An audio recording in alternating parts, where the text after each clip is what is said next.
equivocado. Pasa muchas veces que nos centramos en la utilización para esos problemas y solo en el caso de que esas soluciones requieran del uso de la tecnología, aplicarla, ¿vale? Esto al final requiere tener una información mucho más precisa de cómo son tus procesos operativos para saber realmente dónde están los problemas y poder diseñar las soluciones. En Lantec, por ejemplo, una de las cosas que hemos desarrollado es una aplicación que llamamos Lantec Analytics que extrae información de la planta, de todos los sistemas de información de la planta, y genera una serie de indicadores y métricas que permiten conocer mucho mejor al jefe de taller o a la persona que esté al cargo del proceso operativo de la planta cómo pueden mejorar y cómo pueden aportar más valor a ese proceso. Este sería el primer proceso, ¿no? El conocer bien cuáles son tus problemas para luego poder diseñar soluciones que sean efectivas. Finalmente, una tercera barrera, que es la resistencia al cambio, y esta, decíamos al principio de la presentación, barreras tecnológicas y mentales, realmente esta es la barrera puramente mental, que es la resistencia al cambio, ¿no? Como dice esa viñeta que podéis ver ahí, digamos que el que manda, ¿no? Hay unos cuantos en una mesa de juntas, parece, ¿no? Y el que manda dice, en vez de arriesgarnos a algo nuevo, vamos a ir sobre seguro, continuando con nuestra lenta decadencia, ¿vale?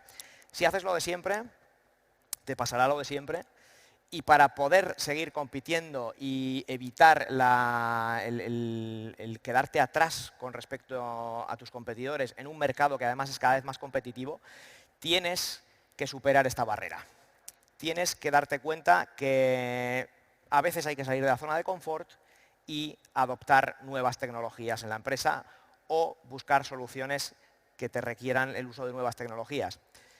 Eso no siempre es sencillo, porque generalmente cuando introduces nuevas tecnologías en la empresa, no suele ser un único departamento el que se ve involucrado, sino que generalmente hay varios. Si tienes que hacer cambios en un único departamento, en la operativa de un departamento, generalmente no es demasiado complicado. En el momento en que tienes que coordinar los diferentes departamentos, pues es mucho más difícil, ¿vale? Luego también otra de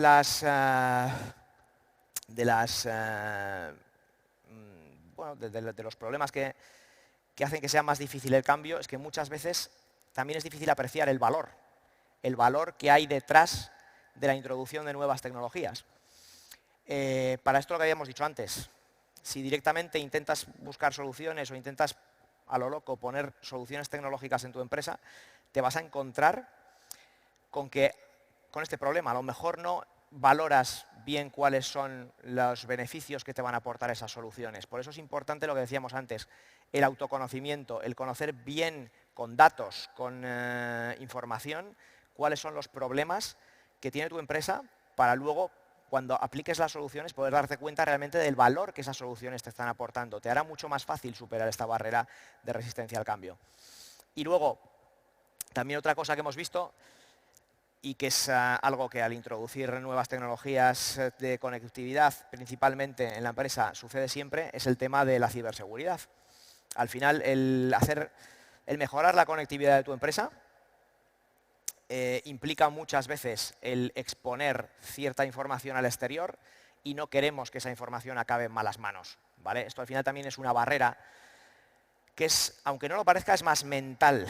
No porque la ciberseguridad no sea importante, que lo es, sino porque la solución a esto es, vale, generalmente nunca tenemos, no es fácil tener un conocimiento de ciberseguridad sólido, pero para esto lo mejor es delegar esa parte en expertos en ciberseguridad. Tenemos aquí mismo en el País Vasco empresas fantásticas de ciberseguridad y se puede delegar eso en otras empresas o contar con soluciones que ya estén probadas y que ya hayan pasado por una serie de auditorías o estén probadas en mercado y que se conozcan como seguras, ¿vale?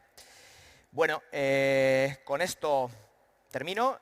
Por resumir, 3 ideas.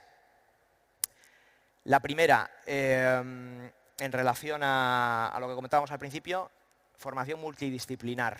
Es muy importante para poder introducir nuevas tecnologías en la empresa que tengamos una formación multidisciplinar o que tengamos gente formada en diferentes ámbitos, tanto bueno, en el caso, en nuestra experiencia, en el ámbito IT y en el ámbito OT. El segundo, digamos, la segunda idea, el autoconocimiento.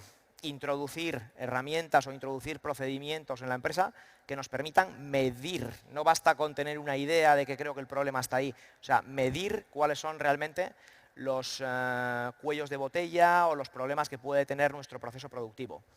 Y finalmente, con respecto al tema de la resistencia al cambio, que si se quiere seguir compitiendo hay que lanzarse a la piscina y la ciberseguridad es importante. No te la cocines tú en casa, recurra a expertos, ¿vale? Muchas gracias.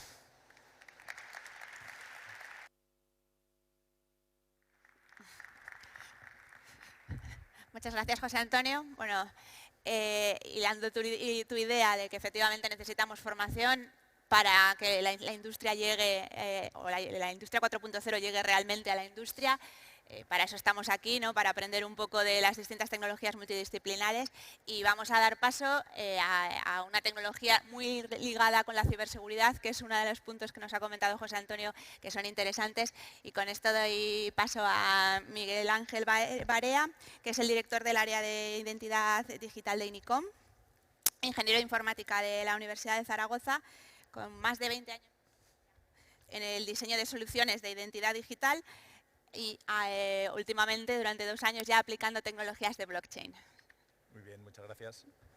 ¿Se me oye? ¿No? ¿Ahora? Sí, muchas gracias. Buenos días.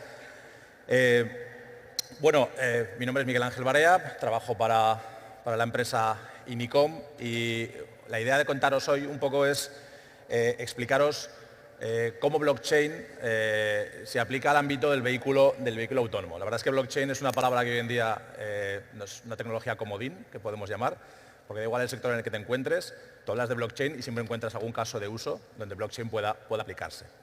Hoy en concreto la idea que tengo es explicaros un poquito para que entendáis a muy alto nivel, que nadie se preocupe, no voy a entrar en ningún tipo de tecnicismo, lo que es la tecnología blockchain, principalmente para qué puede servir esta tecnología y cómo podría aplicarse en el caso del vehículo autónomo, ¿no? Uno de los puntos que yo creo que más desarrollo va a tener con la llegada de las nuevas redes, la llegada de las redes 5G, y sobre todo con el tema de sistemas confiables como pueden ser blockchain. Déjame 2 minutos que os cuente un poco en INICOM quiénes somos, a qué nos dedicamos. INICOM somos una empresa multinacional española que cumple ya este año 38 años de vida, que abarca todos los sectores de negocio, de mercado, pero en especial en el sector industrial, si cabe, es donde más énfasis estamos poniendo en los últimos años en lo que es la transformación de nuestros clientes. Transformación, no nombro la palabra digital porque habitualmente suele ser un adjetivo que solemos aplicar muchas veces a nuestro proceso de transformación, pero en algunos casos, por ejemplo, no hemos aplicado la parte digital, aunque en la mayoría de los casos sí que aplicamos esa transformación digital. Ayudamos a nuestros clientes a ser mucho más eficientes, a mejorar sus procesos y a ser mucho más rentables. Apostamos básicamente por 2 líneas. La línea de I+D, o lo que nosotros llamamos convertir el dinero en ciencia, y la parte de innovación, donde si cabe todavía más, ponemos más empeño, que es convertir esa ciencia que hemos sacado de I+D nuevamente en dinero. Dinero para nosotros, lógicamente, y dinero para nuestros clientes.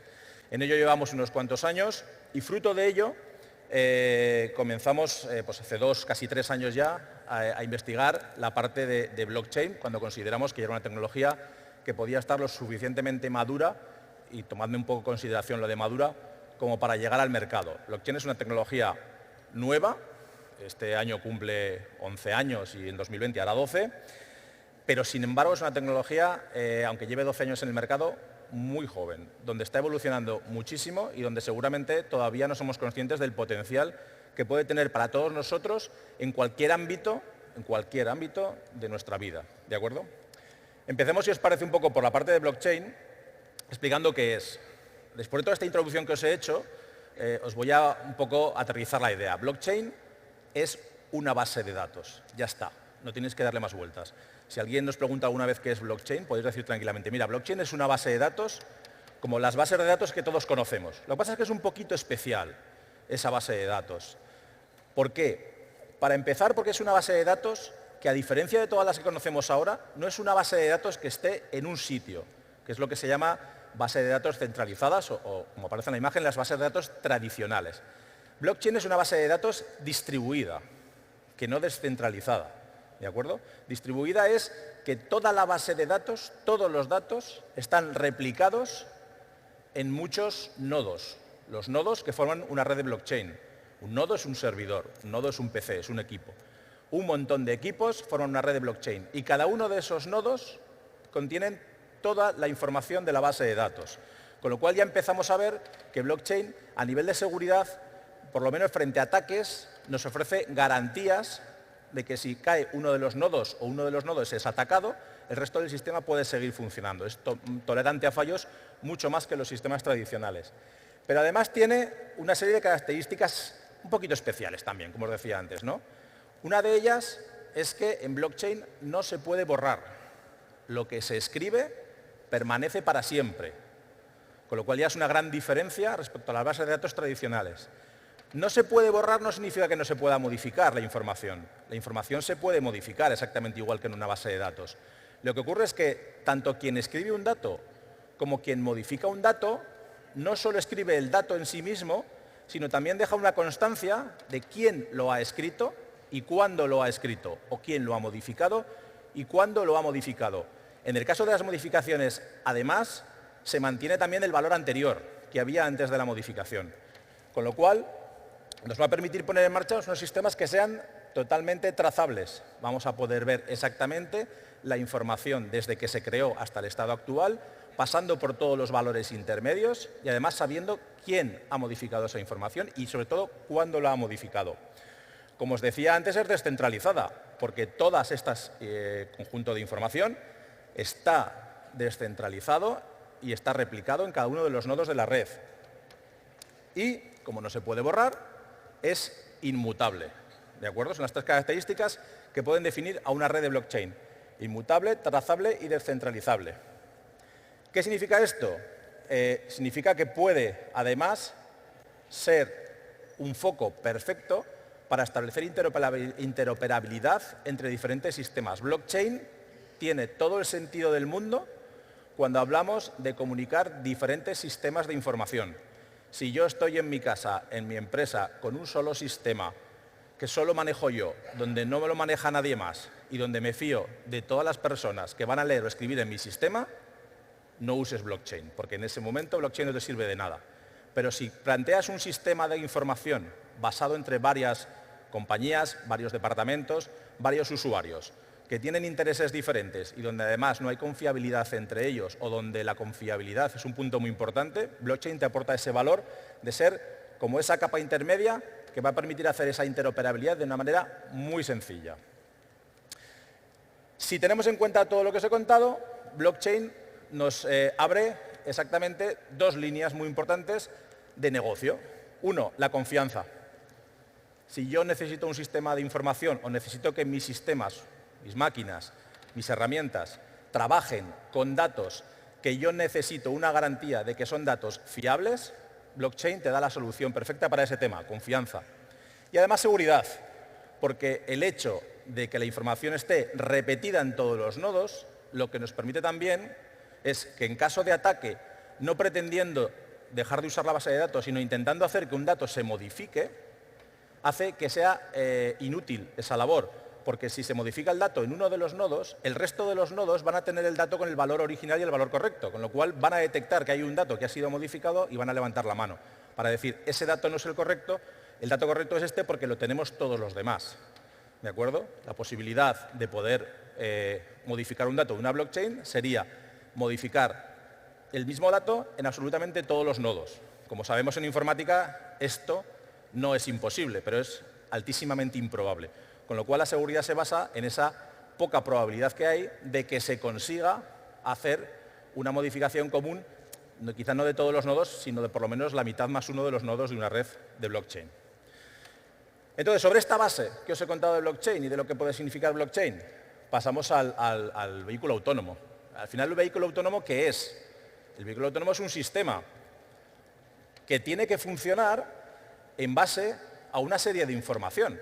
Un vehículo autónomo básicamente lo que hace es recoger información, analizar la información de su entorno y con eso a tomar una serie de medidas para hacer que el vehículo vaya a un sitio, vaya a otro, acelere, frene, pare, etcétera. Las fuentes de información que tiene un vehículo autónomo para poder ejecutar su labor básicamente son dos.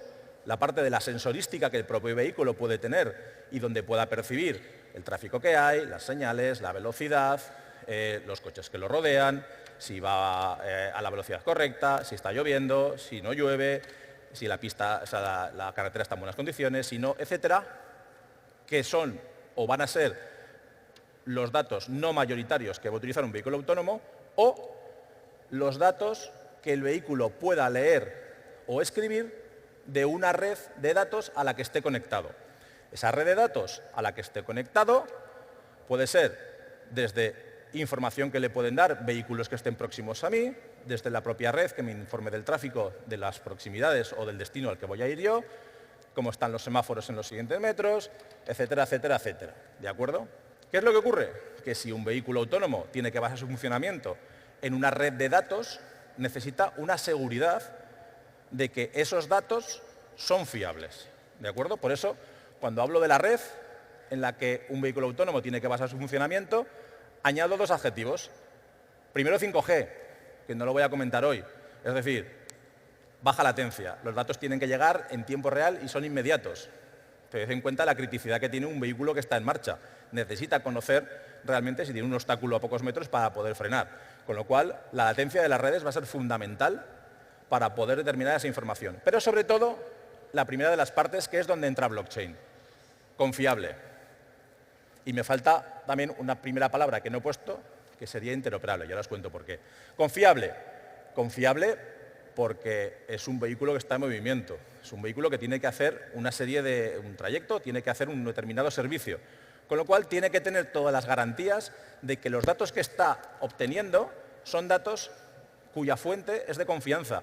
Y que además, en caso de cualquier problema que pueda haber, tengamos la garantía de que el vehículo ha hecho algo incorrecto porque ha recibido un dato que es incorrecto. Y en ese momento, como os he contado antes, blockchain encaja perfectamente con esta filosofía. Porque si recibe un dato incorrecto porque alguien ha escrito un dato incorrecto, va a quedar una constancia de quién escribió ese dato y que el dato era incorrecto. ¿De acuerdo?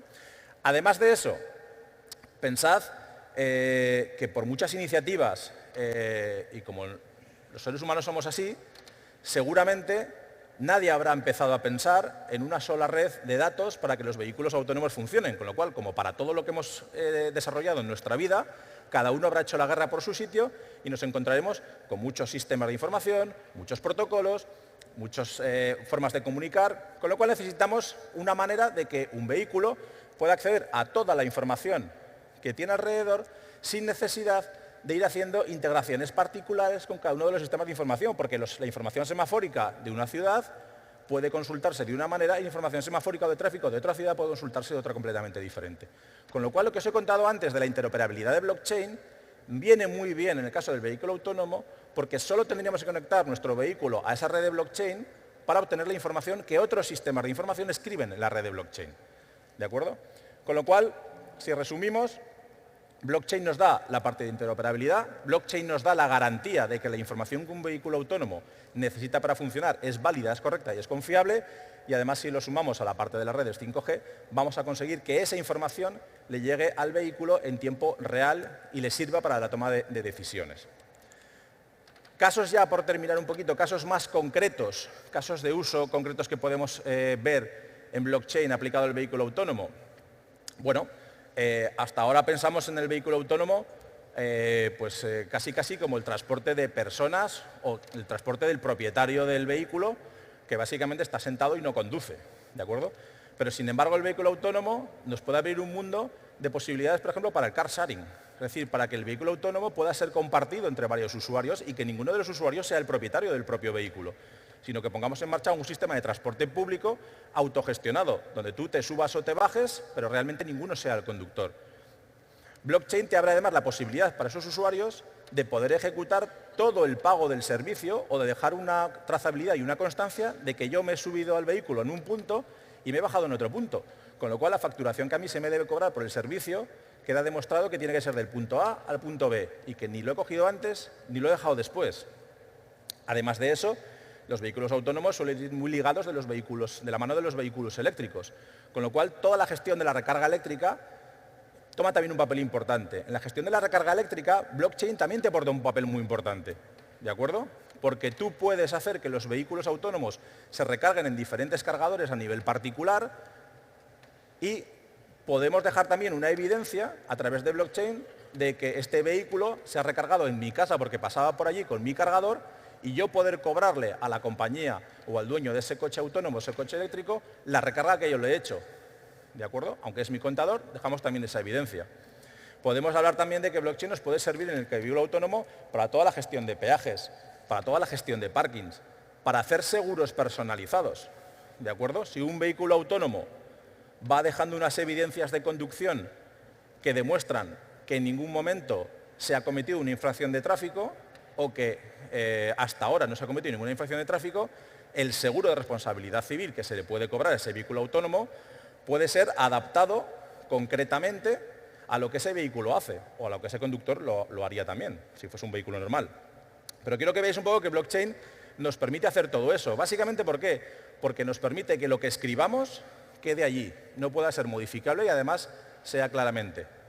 De tal manera que si en algún momento se sobrepasa un límite de velocidad, quedará una constancia o se levantará una alerta diciendo se ha pasado el límite de velocidad. Cuidado porque tu póliza de seguros no cubre un incidente o un accidente si tu vehículo autónomo ha superado el límite de velocidad de un tramo. ¿De acuerdo? Luego quería que vierais todo esto. Bueno, también entramos en un punto que no se ha hablado o no se habla mucho y es utilizar los vehículos autónomos y blockchain en el ámbito industrial. Es decir, ya no solo para el transporte de personas, sino para el transporte de mercancías. Es decir, tú piensas que ahora mismo un sistema de reparto en el último kilómetro, la última milla, que se llama, puede ser perfectamente gestionado por vehículos autónomos, que además van a utilizar blockchain precisamente porque tienen esa información actualizada para establecer las rutas óptimas en tiempo real, no antes de salir del almacén, donde ya se te marca una ruta óptima para moverte. En fin, yo creo que veáis un poquito las posibilidades que tiene la tecnología blockchain, que como os digo es una tecnología comodín, que vale para todos los sectores, pero que en este caso, por las características del vehículo autónomo, tiene, si cabe, muchísimo más sentido. Como conclusión, lo que os decía, es una tecnología que todavía está muy joven. Los vehículos autónomos también es una tecnología que tiene todavía mucho por evolucionar, pero yo creo que en los próximos años, a corto plazo, 2 o 3 años, vamos a poder ver un avance muy, muy importante de ambas tecnologías. Muchas gracias.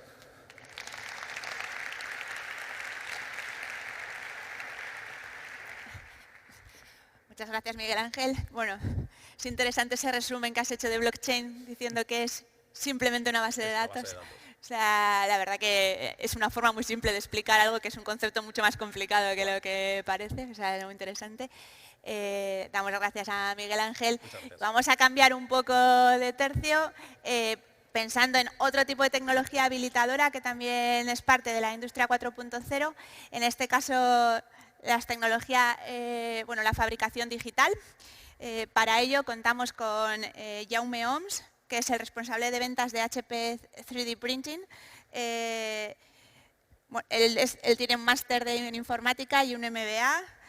Lleva ya desde el 2002 en HP y bueno, nos contará un poco cómo funciona la fabricación digital en serie. Te dejo que nos lo expliques. Gracias. Esta no sería la presentación.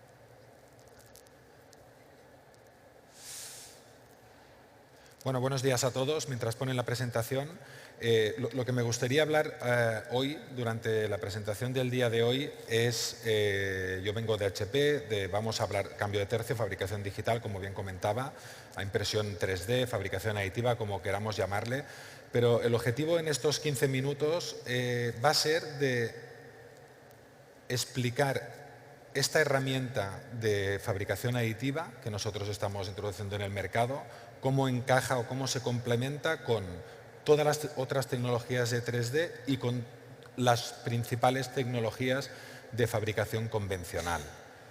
Es decir, vamos a comparar una tecnología de impresión 3D con las otras tecnologías de impresión 3D más todas las tecnologías de impresión convencional, que sería pues la inyección de plástico y el mecanizado principalmente, ¿vale? Este es el objetivo. Luego, mientras cargamos la presentación, lo que quiero un poco transmitir con esta presentación es de que al final esta tecnología es un complemento a un mecanizado, es un complemento a una inyectora, es un complemento a otras tecnologías de 3D y que no existe una única tecnología para poder, del mismo modo que cuando yo tengo mi caja de herramientas en mi casa, ¿no? Yo con un destornillador no lo puedo hacer todo, ¿no? Y con una llave inglesa tampoco lo puedo hacer todo, ¿verdad? Que tenemos una caja de herramientas para poder hacer nuestros bricolajes en casa y hay una herramienta para hacer cada cosa, pues precisamente con la fabricación de piezas esto sucede igualmente. Y como veo que no se carga la presentación, voy a alargar un poco más la introducción diciendo un poco un mensaje para si aquí hay alguien en la sala de mecanizadores o bien inyectores. ¿Hay algún mecanizador o hay algún inyector?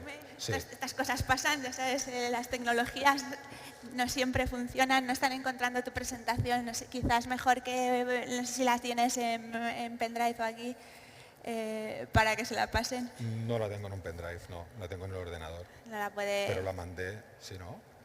Igual es cuestión de que vayas y que la encuentres con ellos. Mientras tanto pasamos, pasamos al siguiente ponente y seguro que Jaume vuelve otra vez y nos cuenta mucho más de las tecnologías de fabricación digital. Pasamos pues a hablar de asistentes virtuales, que quizá era lo que necesitábamos ahora para resolver este pequeño problema. Para ello doy paso a Roque Ferromain, que es socio fundador de Jupi Ibérica, que viene junto con su colega. Ya sentimos este pequeño fallo, pero bueno, thank you. Okay. So, la presentación ahora será... Eso es. Gracias. Okay. So, good morning everyone. My name is Romain Roquefer. I'm with Vincent Moreno. We are in fact both the social founders of UPI Ibérica. So we're going to talk in this next 15 minutes about artificial intelligence and more specifically about what we call virtual assistants. So I'm sure that for many years you have heard about what artificial intelligence is about. You're probably going to see in these 2 days a lot of technologies. But for us at UPI, the key question is what exactly is it for? What are the business applications that can be served by artificial intelligence? And what we are going to do in this next 15 minutes is to give you example of real cases of business applications that we have addressed with our technology for some of our industrial clients, the ones which gave us the authorization to talk about their case. So thank you, Romain. We are making a very fast brief of UPI Ibérica. Our company has been created now, we could say, about more than 6 years, and it is very old in this world because, you know, we are learning a lot of machine learning, but a company like us, we are working on for many long years. We are a private company with just physical persons that are stakeholders inside this company with this capital. And I believe the more important for us is that we have more than 30 customers where we are applying a lot of new services and innovative services for them. Our big differentiation, one of our big differentiation is that inside our company we have developed our own platform. And on this platform, it's the core platform where we are able to create very fast new services. And why? Because we have inside our company many expert people in mathematics, physics, that are what we call now the data scientists. Romain? So we're going to show you what virtual assistants are. So on the left side, it's the world that you have known for maybe 20 or 30 years. It's the world of business intelligence, where you see a lot of data that are collected in dashboards. And from these dashboards, you have a human being who's going to look at these hundreds and maybe more sometimes dashboards to understand them, to digest them, and to try to synthesize them to make a decision to see what he wants to do. This, of course, is very interesting. It's what we call descriptive analytics or explicative analytics. but it's not our world. The world in which we belong to is a world of virtual assistants.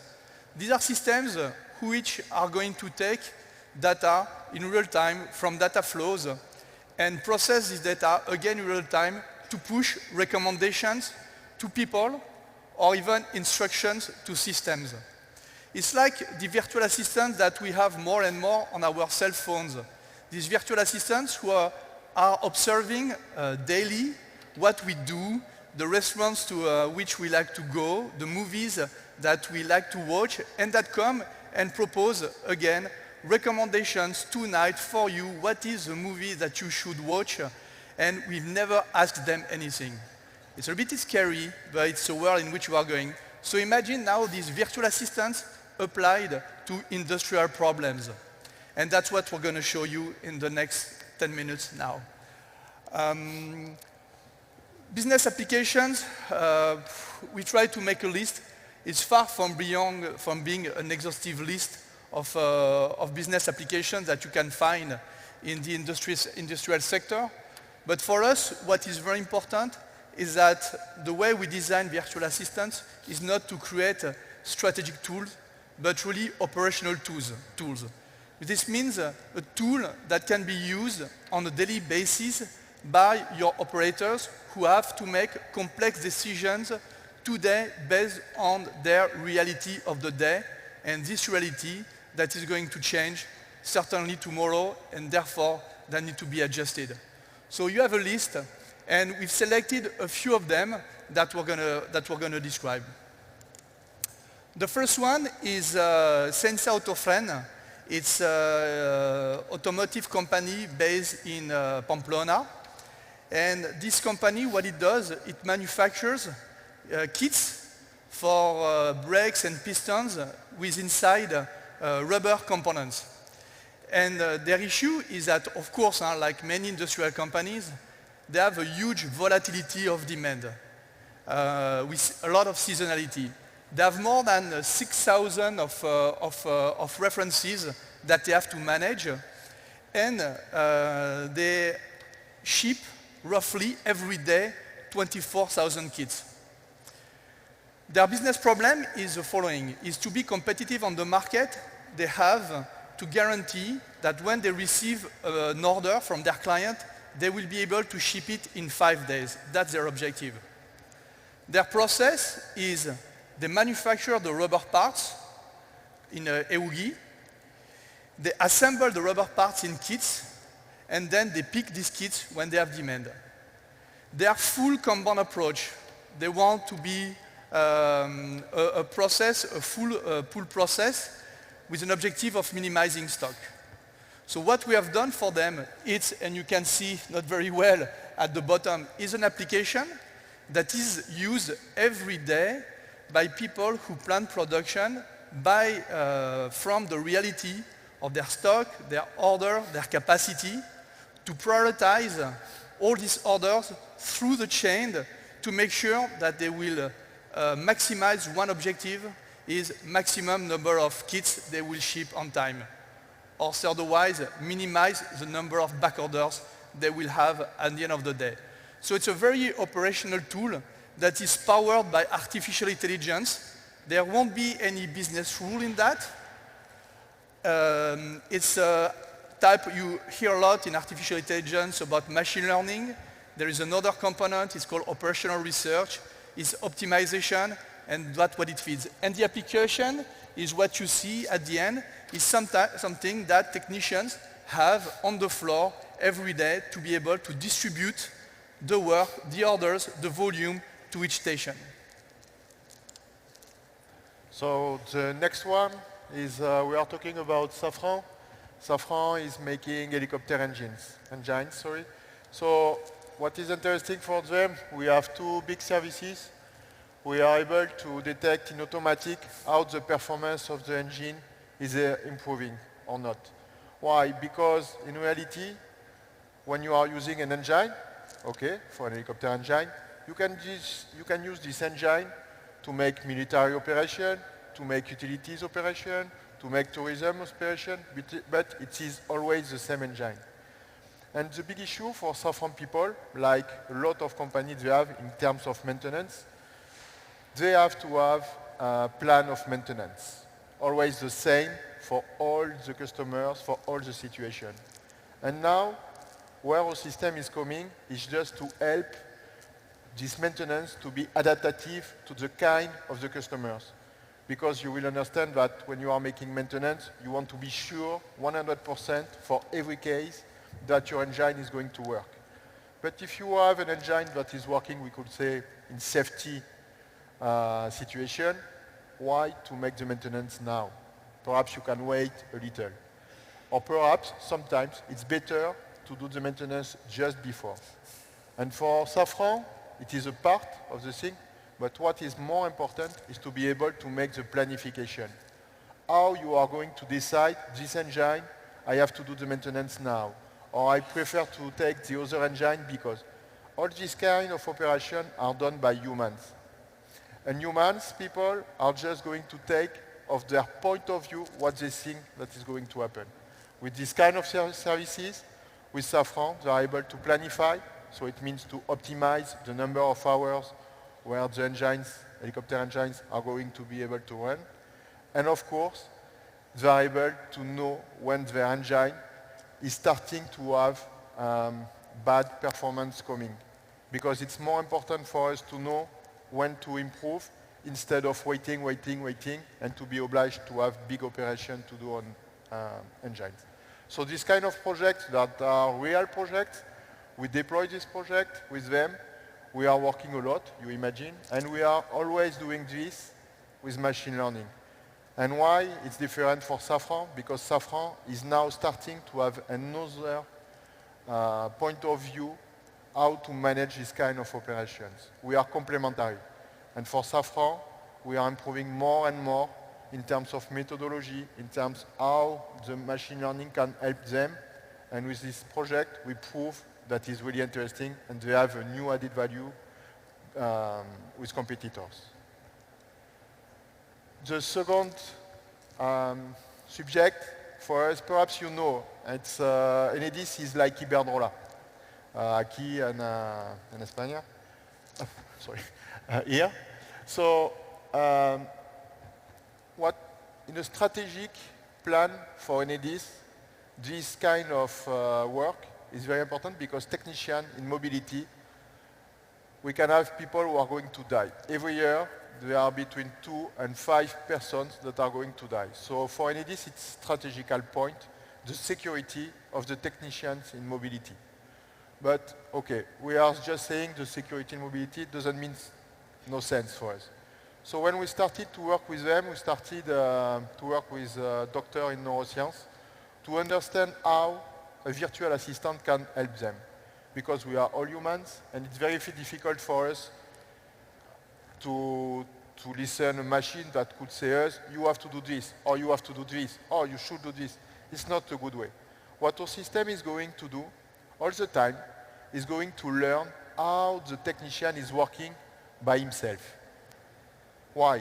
Because when we are going to have anomalies, perhaps the morning, so his wife shut on him, or perhaps he's tired, or whatever, and now we are going to see that he's going to use the application in a different way, and so we are able to say him, oh, some useful action that you have in the past was to define more risk. You are going to start this operation, but you didn't put so much risk. Are you sure? It's the first thing. And the second thing, we are going to compare this technician guy with all other technicians. Because we are going to define for him, like a rule, if other people are doing this, well, why you don't do it? I could say it's like when you are making bicycle with your kids, they have a helmet, and you don't have. So it's cool for your children, but you are big, so you needn't. But more and more with the time, you are going to see other parents to have helmet. And in a few months, perhaps, you will put your helmet because you will say, I'm not on the good way. And it's this that we are doing with Enedis, and of course with machine learning. So the last example that we wanted to share with you is, if you remember my slide, what I was showing on the left side, what we call business intelligence, and on the right side, more virtual assistants. I was saying these virtual assistants, what they do, they provide automatic recommendations in real time to technicians, operator, maintenance people. But also what they can do is they can provide directly not only recommendations to people, but instructions to systems. Is what you hear more and more as what we call cyber-physical systems. That's what we are doing. To give an example, some of them are confidential, but this one we can talk about it.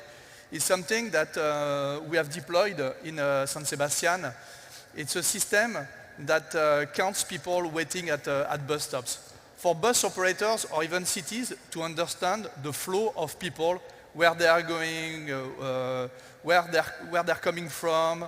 It's very important to be able to size and to adapt their buses, their timeline, their time schedule, and other planification.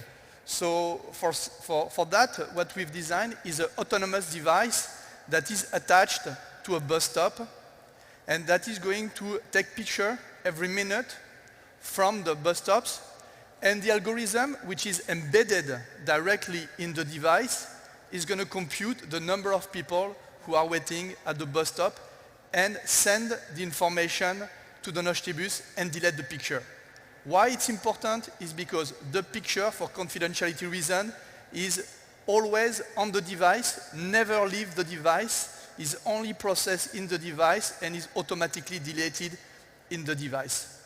And this system is, you see there is an application, these are people from UPI when we are making tests, is really sending every minute for all the bus stops, the 115 bus stops in Donosti, all the number of people. It can go even beyond that. It could say if people are on wheelchairs, if people have bicycles. That's another example. To conclude, as you can see, we have many different clients in different business sectors. And the entry point for us is clearly the business value, the business applications. Technology is important, but what is most important is to make sure that it's useful for a specific application, and that's where we spend a tremendous time with our client, is to identify these business issues. Mileshka and Dibat. Mileshka.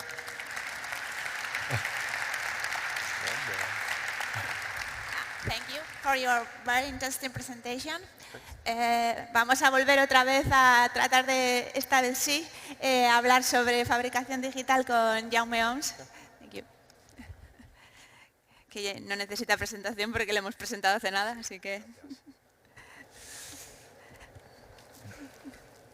Bueno, buenos días de nuevo. A la segunda, seguro que la segunda va la vencida.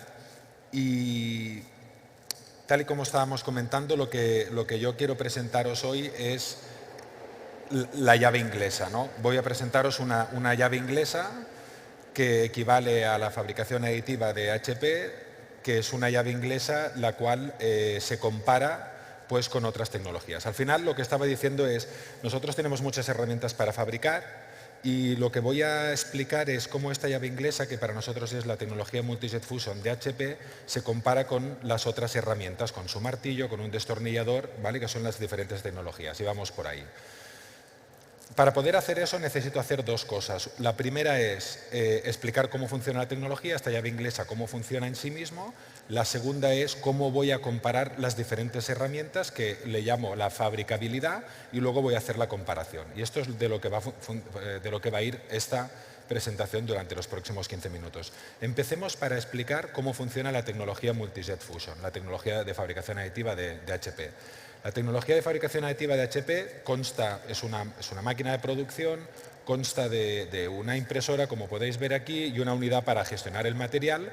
Y lo primero que tengo que hacer en esta unidad es decirle qué es lo que quiero imprimir, y automáticamente el sistema lo que hace es, estas son las piezas que yo quiero fabricar, automáticamente la máquina lo que hace es coge polvo, que es el material, poliamida, polipropileno, el material que sea, coge polvo fresco, lo pone en este recipiente. De este segundo tanque que veis aquí, que es el material de la anterior fabricación, lo recupera todo porque recuperamos el 100% del material, sube aquí arriba, se mezcla y empiezo a fabricar. Esto sería un poco como se inicia el proceso. Una vez hemos iniciado este proceso, empieza la fabricación. ¿Cuántos de vosotros conocéis la tecnología Multijet Fusion de HP? Vale, lo voy a escribir porque hay bastante gente que no conoce aún. Nosotros tenemos, voy a fabricar esta pieza, ¿vale? Y ahora quiero fabricar el siguiente nodo. Lo que hago para fabricar el siguiente bloque aquí arriba de pieza, lo que hago es poner una capa de polvo. Como decía, pues es un polvo de unas 60 micras aproximadamente, las capas son de 80 micras. Pongo este agente, un agente de fusión que le llamamos un agente de color negro que lleva carbon black. Este carbon black lo que hace es modificar las propiedades físicas del material para conseguir más capacidad de absorción, lo que sería modifica la emisividad del material. Y cuando yo le aplico energía, lo que sucede es que esta parte coge más calor y se funde. Al fundirse tengo la pieza creada. Para conseguir precisión dimensional, tiro otro elemento, que es el agente de detalle en todo el perímetro, que lo que me hace es bloquear, frenar la conductividad térmica para conseguir precisión dimensional, ¿vale? Paso así bastante por encima. Es un proceso mucho más rápido que cualquier otra tecnología de 3D, porque las tecnologías de 3D, habréis visto las de filamento o las de impresión láser, que van punto a punto. Esta tecnología, en lugar de funcionar así, funciona de una sola pasada. Pongo la capa de polvo, disparo estos agentes que os he comentado y lo fundo. Y de una sola pasada, con una capacidad de poder disparar 340 millones de gotas por segundo a una resolución de 20 micras, que es una burrada, para simplificarlo, conseguimos de una sola pasada poder fabricar y por eso conseguimos ir mucho más rápidos que las otras tecnologías. Como fusionamos el material, tenemos fusión completa, a diferencia de otras tecnologías de 3D, y eso lo que me permite es propiedades isotrópicas. Quiere decir que en todos los ejes tengo las mismas propiedades. Y aquí veis una pieza mecanizada, partida por la mitad, impresa en 3D y luego mecanizada, y como podéis ver, pues está fundida completamente. Dicho esto, una vez ya he fabricado, lo único que tengo que hacer es, después de imprimir, cojo estas piezas, las saco, las pongo a enfriar y ya están listas para lo que sería su utilización, ¿vale? Este sería el proceso y esto sería como la primera parte de la presentación que os explico cómo funciona la tecnología 3D de Multijet. La segunda parte, antes de empezar en la explicación, es explicaros lo que es la fabricabilidad predictiva. ¿Qué quiere decir esto? En 3D, el negocio que se está cubriendo hasta el día de hoy es un negocio de prototipado, ¿vale? La tecnología es conocida como un negocio de prototipado, que es un mercado muy pequeño y prototipado conceptual o visual. Donde nosotros queremos jugar y lo que vamos a hablar a partir de ahora no es solo el prototipado, sino es el prototipado funcional, son las series, son las preseries, son los recambios, son la fabricación personalizada, es fabricación en serie, ¿vale? Y esto es a lo que nos vamos a centrar. Para conseguir esto necesitamos tres cosas: la velocidad, necesitamos un coste competitivo, que esto es lo que permite la tecnología, pero luego necesitamos una tercera, que es la fabricabilidad predictiva. Fabricabilidad predictiva, como tiene una inyectora o un centro mecanizado. ¿Qué quiere decir fabricabilidad predictiva? La fabricabilidad predictiva tiene dos elementos. El primero es la precisión. ¿Cómo medimos la precisión? La precisión, pues utilizamos una norma, que es la ISO 286, que es la norma que se utiliza para medir, pues, desde máquina herramienta, que estaría por aquí, a inyección de plástico o impresoras 3D. Es una ISO que se utiliza con el grado IT, que va del 0 al 17 y 18, que cuanto más grande, menos preciso, ¿vale? Cuando medimos la precisión en 3D, normalmente la gente habla de tengo una precisión de más o menos 0,2, esto no sería correcto, o bien de un 2% de desviación, esto no sería correcto tampoco. Nosotros ahora ya vamos a entornos productivos y lo que queremos es hablar de que tenemos una precisión según una longitud, ¿vale? Que es como se mide el grado IT. Que al final viene a ser una tabla, que la voy a poner de otra forma, viene a ser una tabla que lo que dice es, pues en una dimensión, por ejemplo, si cogemos el grado IT13, lo que nos dice es, en una dimensión, por ejemplo, en una pieza entre 50 y 100 milímetros, pues la desviación que voy a tener, el rango de desviación, pues me va de 0,4 o 0,5, ¿vale? Esto sería como se mide el tema de la precisión. Esto es uno de los elementos para medir la fabricabilidad. El segundo es la consistencia, ¿vale? ¿Cuál es el control de proceso? ¿Cómo de capaz soy yo de meter todos los puntos en un mismo sitio? Esto, una máquina herramienta, por ejemplo, es una máquina que la máquina herramienta es muy buena porque tiene una capacidad de proceso muy alta y que luego, si yo tengo la capacidad de proceso, puedo corregir para poder tener no solo tener la repetibilidad, sino también la precisión. Y al final lo que estamos buscando es no solo precisión ni capacidad de proceso, sino las dos cosas. Que esto es lo que define el CPK o probablemente conoceréis también lo que sería el sigma. A partir de un CPK 1 o sigma 4, a partir de un CPK 1 o sigma 4, lo que consigo, cosa que en 3D no es normal, los que venís de inyección de plástico mecanizado sí, pero en 3D no es normal, es que a partir de este número yo puedo utilizar la estadística para poder validar piezas. En 3D, hasta día de hoy, hasta esta tecnología que hemos lanzado, hay que medir todas las piezas. Cuando tengo control de proceso, un CPK de más de 1, me permite que en un lote de 200 mido 25 y puedo dar el lote por bueno. Esta es una de los grandes avances cuando tú estás en un CPK por encima de 1, que nosotros estamos a 1,33. Si posicionamos las tecnologías, tenemos que las tecnologías de 3D hasta ahora estaban entre un 15, 16, 17, nosotros estamos en un 13, aquí tendríamos todo lo que sería la inyección de plástico, acero duro, acero dulce, aceros de aluminio, ¿vale? Dependiendo un poco del tipo de moldes que esté utilizando, y luego centros de mecanizado y herramientas de medición. ¿Sí? Y con esto nos posicionamos un poco en lo que quiero explicar, que lo que quiero explicar, y era la base de la presentación, pero necesitábamos todo esto que acabo de explicar para que nos podamos centrar, es cómo se comparan todas las tecnologías. Y para utilizar cómo se comparan todas las tecnologías, voy a utilizar este cuadro de aquí, un poco complejo, que lo voy a explicar. En el eje de las X tengo el número de piezas que yo quiero fabricar. Es cómo decido yo qué herramientas, si tengo que utilizar el destornillador o la llave inglesa, qué herramienta tengo que utilizar. Pues tengo en el eje de las X cuántas piezas voy a fabricar, en el eje de la Y cuál es la precisión, qué grado IT necesito para poder fabricar, y además añado una tercera variable que es lo compleja que sea la pieza. ¿Sí? ¿Se entiende? Empecemos. Moldes de aluminio. Los moldes de aluminio para tiradas cortas están muy bien, tiene un tiempo de fabricación, lo malo que tiene es que tengo que hacer un molde que tiene un tiempo de fabricación, a partir de tiradas de 1000, 1000 y pico empieza a perder tolerancias dimensionales. Por lo tanto, para este rango de aquí es un buen elemento. Los moldes de acero blando o acero dulce es un molde que me dura para tiradas mucho más largas, pero el tiempo de fabricación es mucho más elevado, ¿vale? El tiempo de fabricación de este molde y ajuste es mucho más elevado. Por lo tanto, esto me lleva pues, unos tiempos y unos costes mucho más elevados, pero si tengo este tipo de tiradas me puede servir. Luego tengo otro tipo de molde, que es el de acero duro, que ahí el tiempo y el coste es mucho más elevado que incluso en el del acero dulce, pero me permite ir a tiradas mucho más largas, ¿sí?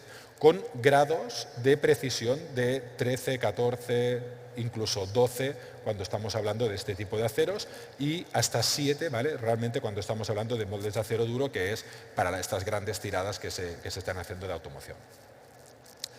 Este sería el tiempo para que yo tardo en tener un molde, ¿no? El primer ajuste consigo un CPK entre 0,306, al cabo de 2 o 8 semanas, luego 3 o 4 semanas más, luego 3 o 4 semanas más, hasta poder conseguir tener un molde. Por lo tanto, dijéramos, son los inconvenientes que tiene el hecho de tener que fabricar en molde todo este setup con el coste y el tiempo que esto me conlleva.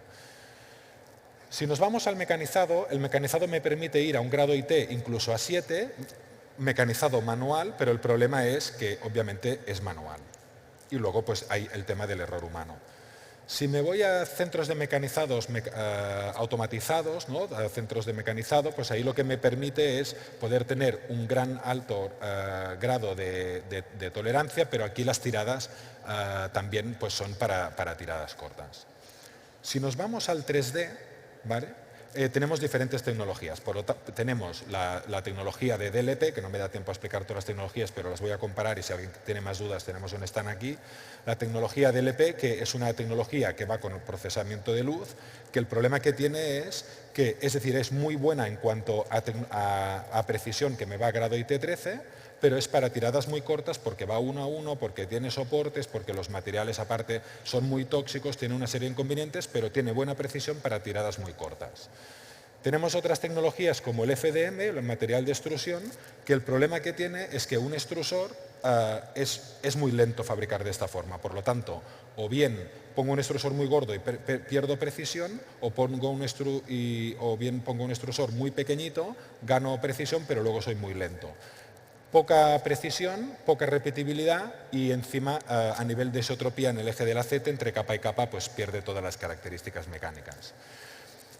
Luego tenemos el sinterizado láser. El sinterizado láser es la que va con un láser. El problema que tiene el sinterizado láser es un poco parecido al FDM. Si yo quiero unir estas dos capas con un láser, lo que hago es disparo con un láser y si quiero unir en el eje de la Z, tener buenas propiedades, lo que hago es con el láser fundir hacia abajo, le doy mucha potencia, pero claro, ¿qué pasa? Que cuando yo le doy mucha potencia hay un calor térmico, ¿vale?, que emite este láser. ¿Esto qué pasa? Que me da poca precisión. Cuanto más caña le doy en el eje de la Z para unir diferentes capas que tenga buena isotropía, pierdo en precisión. En Multijet Fusion pasa lo mismo. Yo tiro una gota, caliento y lo que me pasa es que este tema térmico también me sucede y pierdo precisión. Pero en esta tecnología puedo fundir hacia abajo perdiendo precisión, pero añado unas gotas a los lados, que es lo que os he dicho, el agente de detalle que me frena la conductividad térmica y tengo buenas propiedades en el eje de la Z, buena precisión gracias a este segundo agente que es el agente de detalle. Multijet Fusion, ¿dónde se ubica la tecnología de HP? Como he dicho, grado IT para tiradas de miles de piezas y es buena hasta tiradas de 10.000, 20.000, 30.000 piezas. Es una tecnología que puede utilizarse siempre que tenga unas necesidades de precisión entre 13 y 14 o bien incluso para según qué tipo de aplicaciones 16, 17. Cuando estamos hablando de producción masiva personalizada, como podría ser plantillas ortopédicas, gafas personalizadas, elementos personalizados que son únicos o de tirada muy gorda, realmente tenemos ya clientes hoy que están fabricando, ojo, 50.000 piezas cada día con tecnología 3D. Estamos hablando de más de 20 millones de piezas que salen de un mismo director de producción de operaciones. Y esto es cuando, pues obviamente, me puedo ir a cientos de miles de piezas cuando estas son diferentes, como moldes de alineadores, etcétera, etcétera, etcétera. Esto se puede hacer con esta tecnología, Multijet Fusion. Tenemos un stand ahí fuera. Si alguien tiene alguna duda más, he dado mucha información en muy poco tiempo, pero quiero terminar con esta transparencia. ¿Alguien me sabría decir qué es esto? No hay premios, también os lo digo. ¿Nadie? ¿No? ¿Un casco? ¿Pero qué casco exactamente? No os oigo, pero desde aquí. Es un casco, es el casco de la Guardia Suiza, ¿vale? La Guardia Suiza del Papa utiliza estos cascos de acero y son poca gente, son guardas, hay pocos, no hay como la Policía Nacional, hay menos. Y al ser menos, son tiradas cortas y al ser de acero pesa mucho y cada guarda es diferente.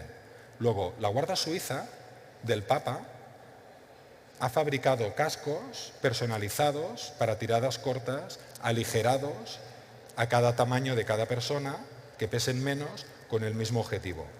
La Guardia Suiza del Papa está aplicando la industria 4.0, está ya utilizando la fabricación digital. Si una organización tan conservadora, ¿no?, como ellos ya se han subido al carro, pues les animo a todos ustedes que también se animen a la industria 4.0 y a la fabricación digital. Muchas gracias.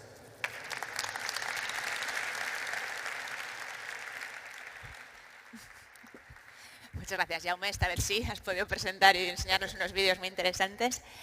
Pasamos de la fabricación digital a la transformación digital que nos va a permitir 5G. Para eso doy paso a Sesim Demir.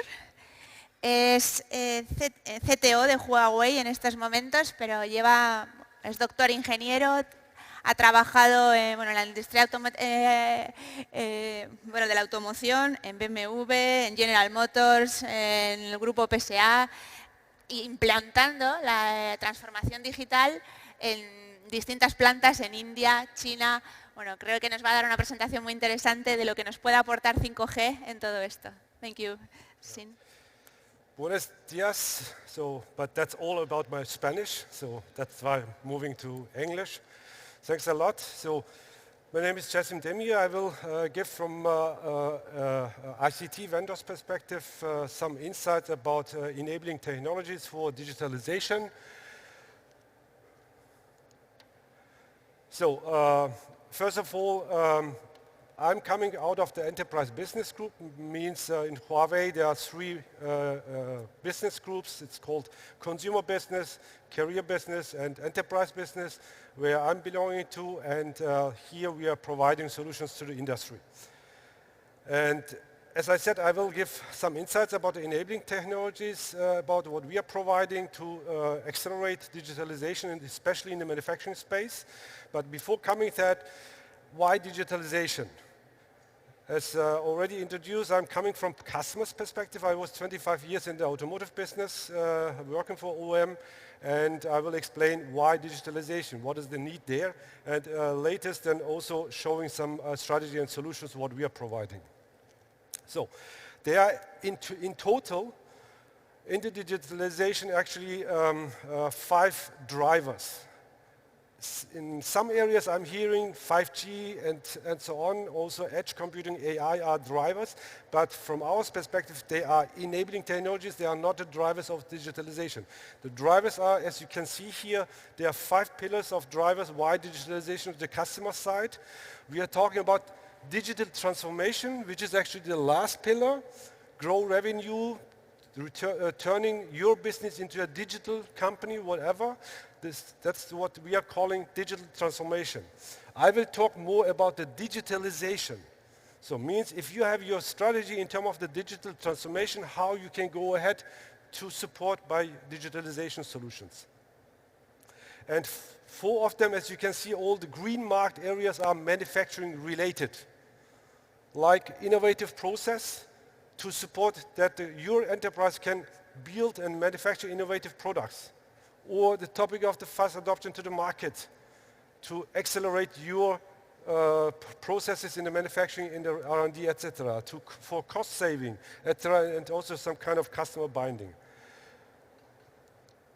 So, but before coming to that, there are a lot of challenges why the digitalization still struggles, not going fast enough. First of all, the topic of the business case. None of the companies are investing just for sake of digitalization.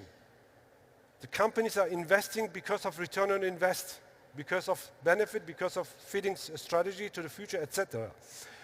Here, the big enterprises, they are already good on the way, but small and medium enterprises are still struggling a lot with business case, where to start.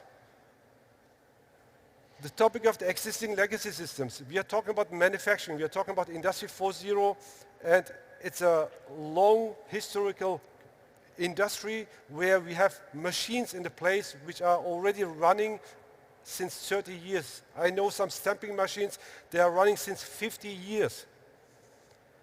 Because the investment was high, none of the companies are throwing a stamping machine, just doing a digitalization. So it means the new solution should fit to the legacy systems. Interoperability of the systems. There are a lot of, just giving an example of IoT platform. There are 270 IoT platforms in the market globally, 270. But if you take just 2 criteria, 1, the openness, secondly, the massive type of connectivity, then the number of the IoT platforms are coming to 1 digit. Means the interoperability of the systems is important, that you are not having silos in your business. And also the big data versus big information. My opinion is none of the companies are needing big data. what companies, what enterprises are needing is big information, because you need the information to do the right decision. You don't need the data. I will come that later. But the data is actually clear, the source of the information. But you need, at the end, the information. Yeah? Means if you bring all the machine data to the cloud, 80% or 90% of this machine data on the cloud layer is actually trash. So it means you need the right architecture in terms of the edge cloud architecture that you, to come to your strategy. And return on investment, I don't need to mention that one. So what is Huawei's role in the entire topic? I mean, you can see I'm always saying digital transformation or digitalization is a journey that you need to start today, otherwise you will not reach to your target tomorrow. So that's a journey that you need to start with 1 or 3 use cases, and you are following up and you are starting the loop. And in this loop, this loop is actually always getting started by customer's business case.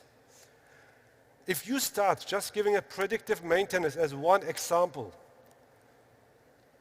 predictive maintenance for robot is not predictive maintenance for CNC machines, etc. So means if you start predictive maintenance in your enterprise, then you recognize that you don't have all the data that you need. Because to predict something, you need the failure behavior of the machine in the data, reflected in the data. If you don't have that in the data, you cannot predict. This is a journey. I know from one of my former roles, it takes up to 1 or 2 years to come there. Because there are some failures happening very seldom, means you need time and to collect those data to collect those failure modes. So after that, we are Huawei. We are providing enabling platforms. Enabling platforms means starting, I will also explain a little bit more later, but starting with the connectivity, going ahead with edge computing, network, infrastructure, etc. All the layers. We are not providing industrial equipments, we are not providing industrial applications, but all the layers in between, in terms of enabling platforms, we are delivering. Then you are coming to your decision layer, the digitalization value that you are achieving. So, before coming to our solution, I explained the challenges of the industry, of the customers, and those what you can see here are also the challenges of us. Means even we have challenge to provide the right solution. I mean, if we take the use cases out of the manufacturing, there are mainly 4 use cases. The first one is the motion control related, hard real-time related scenarios. Then the second one are non-real-time related factory automation topics, scenarios. Then we are talking about the connected goods or parts like connected forklifts, connected AGVs, etc. And then the last use case is use cases out of the intranet or internet topics. And if we take the requirements out of all of those use cases, you see they are fully different. In terms of downlink, uplink, in terms of latency, etc. Fully different. And our target is always to provide the high functional but low cost solution to support the digitalization area. So now if we are coming, what are those products or what are those solutions? We are talking mainly about 4 areas. I will not go in deep in AI and cloud IoT topics, but there are actually 4 main enabling technologies that we are providing to support the digitalization of the industry. The first one is actually the wireless like 5G, Wi-Fi 6. Why wireless? I mean, you can imagine if you have one plant, I mean, I'm coming from automotive industry, I know plants, they are producing quite a few number of products in one plant. Like if you can just imagine, you are having one plant producing 3 car models in one plant. It's just an example. Because this example is also in machine industry and so on, it's all everywhere, more or less similar. If you have 3 car models in one plant, you have 3 model years per year. This means you have every year 3 times process change.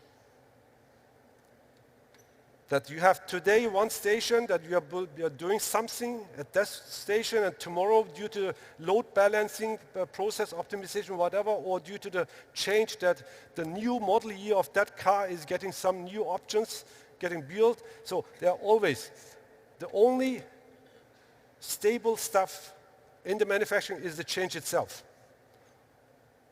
So it's always change. Means if you are going ahead to a wireless solution, because if you have a station here, you are moving around and so on, you have to do the change all the cabled network as well.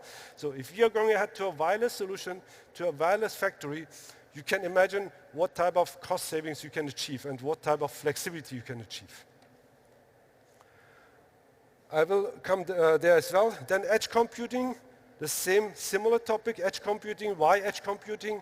I gave already one example out of the predictive maintenance. We have one predictive maintenance solution already running with Schindler elevators. By leveraging of our edge device, Schindler collects data out of the elevator and provides to the cloud. But in an elevator case, we are talking about some kilobyte data per day. Even there are some cost topics, but some kilobyte data per day you can just easily bring to the cloud. If you take a plant, it's not a few kilobytes per day. I will explain there.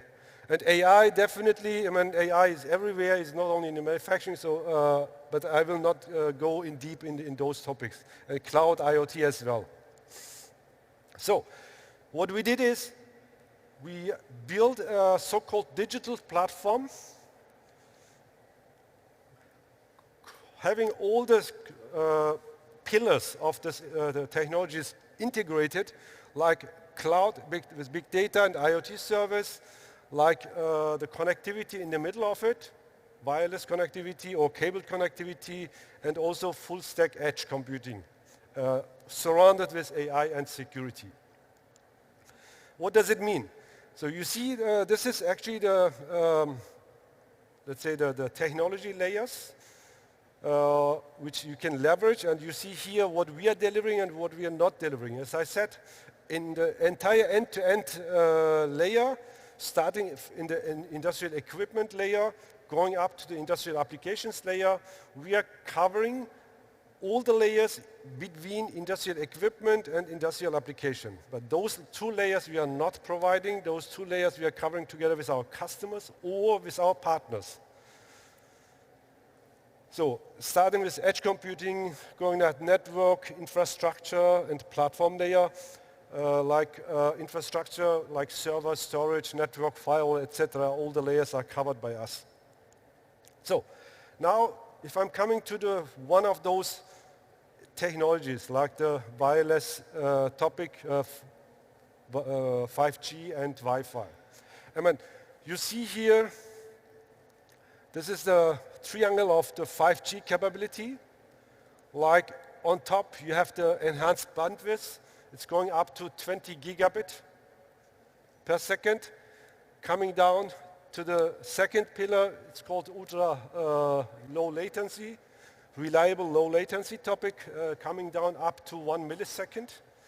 And the next pillar or angle is this topic of the massive type of machine connectivity, means we are achieving 1 million devices per square kilometer with Wi-Fi technology.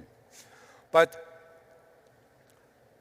I'm saying, if you ask what is the best technology, clear I can answer that question with 5G is the best technology, covers all the requirements. But what is the best technology in terms of wireless for your enterprise? I have to say the best technology is a converged technology between 5G and Wi-Fi 6. Why? Wi-Fi 6 covers already as a next generation Wi-Fi solution or standard already quite huge requirements out of the requirements area, but it's not covering everything. But Wi-Fi 6 is still a little bit cheaper than 5G. So means there are two reasons why to go ahead to a converged architecture. The one is Wi-Fi 6 is a little bit cheaper, means if you have a plant or factory site where you have a headquarter building or office building, in an office building you don't have the requirements for low latency, you don't have the requirements for the massive type of machine communication, you have requirements only for high bandwidth. And Wi-Fi 6 with 10 gigabit achieves this target. So you don't need a office building, a 5G network, which saves costs on your site. So means, but in an area like a paint shop or like a body shop, there you have the requirements for low latency. There you have the requirements for signal quality, or there you have the requirements for quality of service. Then you need their 5G. So that's why we are providing a converged architecture. Converged architecture means even if you go for a body shop, you have, because of the current existing legacy systems, you have some components that are not going to support 5G. So you need as well also Wi-Fi capability there. And we have the solution that you need just one fiber cable network to have an access point for 5G, and you can just connect with a short LAN cable, the Wi-Fi 6 AP to the 5G AP, that you don't need a second installation for the Wi-Fi 6. This is just one solution. And if we go again a little bit into the area in terms of the scenarios, I already mentioned there are 4 main scenarios, but actually if we look to the experts layer there, or to the expertise and to the deep in the machine layer, we are talking about the 8 scenarios in the automation or in the factory. This is coming from the Zentralverband Elektroindustrie, which is a German initiative of electro industry. So we are talking about 8 use cases from motion control, mobile robots, and so on. And you see here in this triangle of 5G, 4 of those use cases are only possible to be covered by 5G, and there are others can be covered already by 556. Yeah. And if you go in terms of the business scenarios, what are the business scenarios? As I talked, the business case is the topic, it's important. So we are talking about the maintenance, remote control, machine vision, and mobile robots. They are the 4 main business use cases that need the wireless factory. I'm a little bit accelerating because of the time. And you can see here 5G, Huawei is a leading company, and you see not only because of that we are submitting the most patents, but also in terms of the customer voice. So you can see the feedback of the customers that Huawei is getting feedback much better compared to others. And if you see the commercial contracts, so we have actually, this is the status of the 3 months ago. We had more than 40 contracts compared to others. Meanwhile, we have more than 60 contracts, but I didn't update because I don't know the status of the last others. So you can just see the comparison of that. We are leading in that field. And if we are coming back to the Wi-Fi 6, in Wi-Fi 6, we were the first one in the market who brought the Wi-Fi 6 technology. So you see the 3 main topics or main features out of the Wi-Fi 6 standard.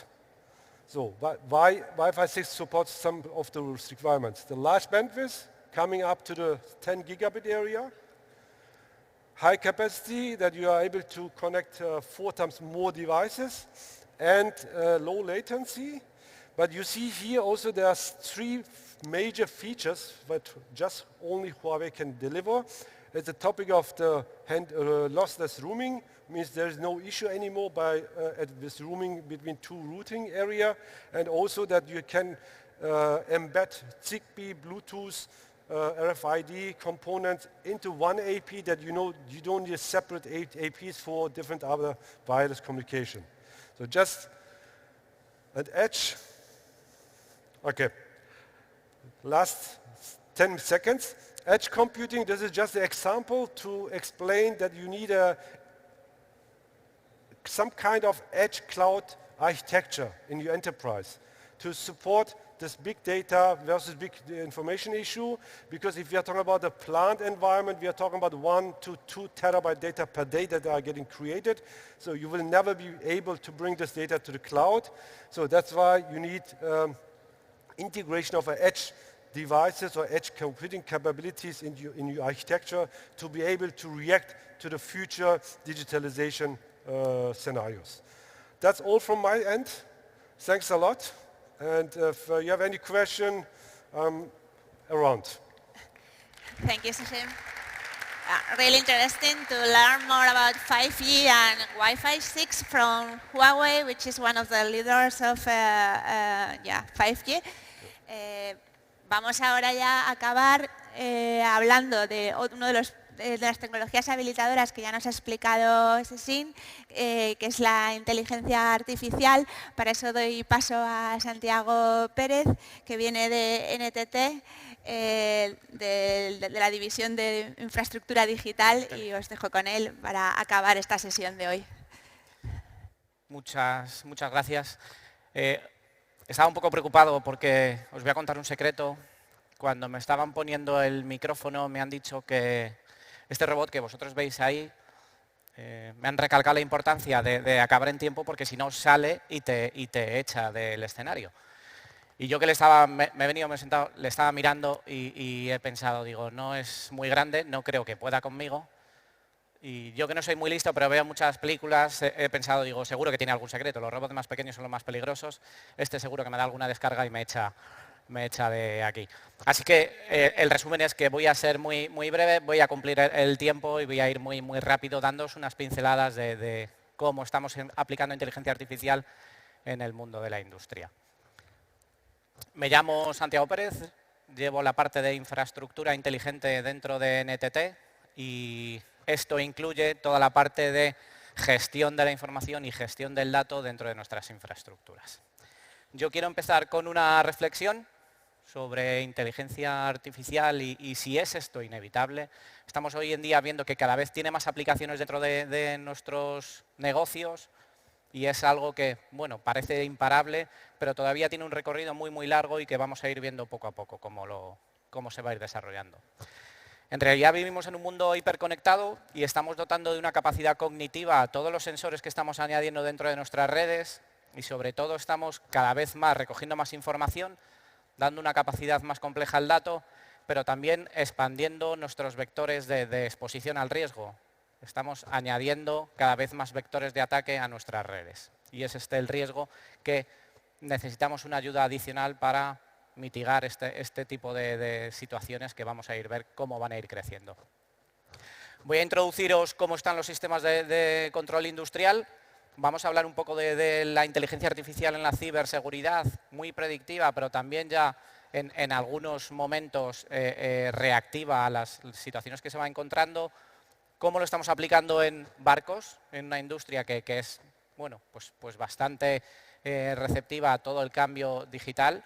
Y vamos a hacer una conclusión para que veáis un poco siguientes pasos, cómo podemos enfocarlo. Para mí una de las cosas importantes en todo este tipo de redes es ver cómo las estamos conectando. Cada vez más los PLCs, todos los sistemas SCADA, la parte de controladores están siendo conectados a todas nuestras infraestructuras. Prácticamente cualquier industria ya tiene soluciones de este tipo y gestionando multitud de procesos. Y lo que nos estamos encontrando es que estamos añadiendo cada vez más vectores de ataque a toda la cadena industrial. Nos estamos exponiendo no solo a ransomware, sino a todo tipo de malware y sobre todo a ataques muy concretos en ciertos PLCs. Aquí hay algunos ejemplos bastante buenos de cómo se puede mitigar. Hay gente muy capaz y productos muy concretos que nos pueden ayudar a gestionar este riesgo cada vez más evidente. La complejidad de todo esto, y es lo que nos viene a nosotros a preocupar, es que la velocidad de convergencia entre la parte de IT y OT es vertiginosa. Nos estamos encontrando en unas situaciones donde es una industria que no está preparada para esta recepción de toda la información que le está llegando y de toda esta gestión de la seguridad que hay que ver. Y el reto realmente es cómo vamos a conectar estas dos tecnologías de una forma segura. Nosotros tenemos algunas ideas, pero bueno, hay formas de abordarlo desde muchos puntos de vista. Pensar que hoy en día se calcula que el 80% del dato se genera en el Edge. Todos estos sensores que estamos conectando están cada vez más generando unos datos y una información que tenemos que utilizar para tomar decisiones importantes para nuestros negocios y que al final todo esto es una exposición a la integración que tenemos que tener dentro de nuestros sistemas y que tiene tanto unos riesgos y unas amenazas que hay que saber gestionar. Nosotros lo que vemos dentro de todos estos procesos es trabajar con una metodología y una forma de control que nos ayuden a dar una visualización de cómo podemos controlar y hacer un gobierno estable de las soluciones que estamos incluyendo dentro de nuestros sistemas. Muy rápidamente, lo que nosotros nos encontramos en los entornos industriales es que son inseguros por diseño. Este tipo de dispositivos están diseñados para tener una alta disponibilidad, para no fallar, pero no están pensados para la ciberseguridad. Cada vez más hay una falta del contexto de dónde se van a conectar. En un principio eran algo aislado, que no tenían por qué tener una conectividad en la parte de red y que, pues estaban muy independientes del entorno de IT donde ahora se tienen que conectar. También nos encontramos que son tecnologías que llevan 30 años en el mercado, que no han evolucionado a la misma velocidad. Nosotros hoy en día no pensaríamos en tener servidores con más de 5 o 10 años. Hay tecnologías que tenemos que conectar a nuestras redes que llevan muchísimo más tiempo funcionando. También hay una falta de colaboración entre los dos mundos. Hay algo que la parte de IT y OT es algo que tiene que mejorar y es esta colaboración entre ellos para entender qué necesidades hay en ambos mundos. Y esto es una barrera cultural que había uno de los ponentes que explicaba al principio, que es algo a salvar y algo a trabajar cada vez más. El mundo hiperconectado nos lleva a tener esta conectividad y a esta exposición al riesgo cada vez mayor. Estamos dejando conectarse a nuestras redes a dispositivos que a lo mejor no tienen la seguridad suficiente y son una debilidad más en nuestro sistema y una atención añadida que quizás necesitemos ir controlando pues con elementos adicionales en nuestras redes. Y sobre todo hay una organización muy diversa, muchos diferentes interlocutores para hacer entender la importancia que tiene la ciberseguridad y el control y el gobierno de la información que estamos teniendo dentro de nuestros entornos. Por lo tanto, para mí es un caldo de cultivo ideal para que haya un actor por detrás de todo esto que nos ayude a mitigar, gestionar y sobre todo dar una protección adicional a los entornos que estamos gestionando. La inteligencia artificial que estamos utilizando hoy en día, la principal actividad que tiene es reconocimiento de su alrededor. Cuando hablamos de inteligencia artificial, y ayer lo comentaban también de una forma mucho más extensiva, es una inteligencia que es capaz de entender el entorno que tiene alrededor, de interactuar con él y sobre todo comprender qué tipo de sensores hay, qué tipo de conectividad, qué funciones hay y qué puede hacer para gestionarlo y sobre todo hacerlo visible dentro del ecosistema. Y ahora ya no va. No hay siguiente porque se me han acabado las pilas. ¿Me podéis pasar?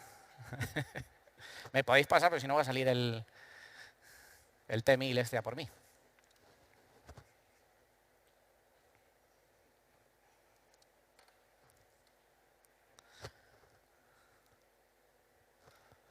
Que sepáis que mientras... ¿No va? Vale. Ahora.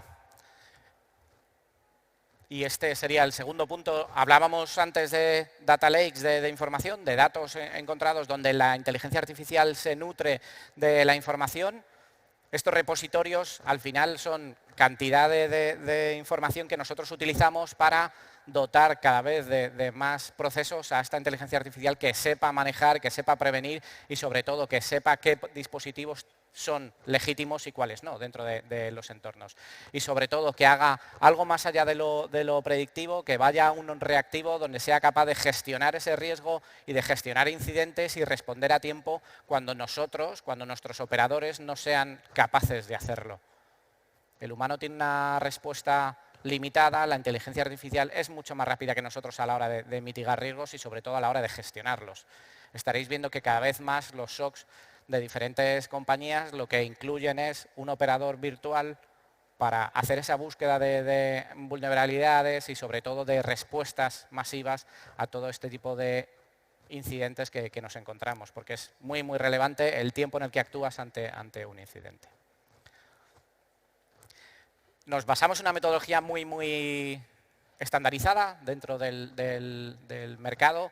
Lo que más nos va a preocupar es dar visibilidad de qué es lo que tenemos en estas redes, cómo vamos a descubrir esta red y qué es lo que hay dentro de nuestro entorno. Vamos a prevenir y nos vamos a proteger, vamos a tomar las medidas necesarias para garantizar que este entorno es seguro. La protección es lo determinante y es donde más podemos aportar desde NTT en este tipo de soluciones. Vamos a trabajar con la inteligencia artificial para descubrir estos patrones o estas posibles amenazas todavía no conocidas. Sabéis que avanza muchísimo este mercado y hay mucha presión en descubrir estas necesidades y estas desviaciones de los mercados del ataque que hay en nuestros entornos. Y sobre todo vamos a generar y vamos a dar una respuesta rápida a todo el posible incidente y la capacidad que hay de actuación sobre él. Cuanto más preparado esté el entorno y nuestros sistemas para responder a un ataque, menos tiempo durará y menos daño nos estará haciendo. Y sobre todo, y aunque es algo que a mí no me gusta contar a los clientes que una solución contra un ransomware es un backup, a mí me gustaría decirles que hay una solución previa a todo esto, tomaremos las medidas necesarias para garantizar pues que no se debe implicar solo una única medida de control a esto, sino que tiene que haber varias salvavidas para solucionar una situación compleja. Os cuento un poco en el mercado donde estamos de los barcos conectados. Actualmente es una industria que está creciendo muchísimo. Prácticamente el 90% de los bienes de consumo que tenemos en Europa viene por barco. Todo lo que estamos pidiendo en los diferentes entornos nos llega por este tipo de medios de transporte y es una industria que está muy preocupada por los diferentes entornos en los que se ve. Sobre todo uno de los KPIs que tienen y es muy, muy relevante es el clima. Dependen muchísimo de los entornos y del clima para llegar a tiempo a entregar todas estas mercancías. Se mide muchísimo a través de los sensores que llevan los barcos en protocolos de gestión de ruta y de seguimiento de los mismos, pues cómo va a ser esa ruta y cuándo va a llegar. Hay muchos hándicaps en esto. Sabéis que cuando sale un petrolero del puerto, él sabe el origen, pero la mercancía se va subastando. Él no sabe el destino donde va a entregar la mercancía. Todo esto se va vendiendo sobre su ruta y puede acabar en un puerto que no está definido. Todo eso necesita unas medidas y de unos controles adicionales y sobre todo muchísima información para gestionar todo esto de una manera proactiva y mucho más sensata a la hora de abordar el cambio.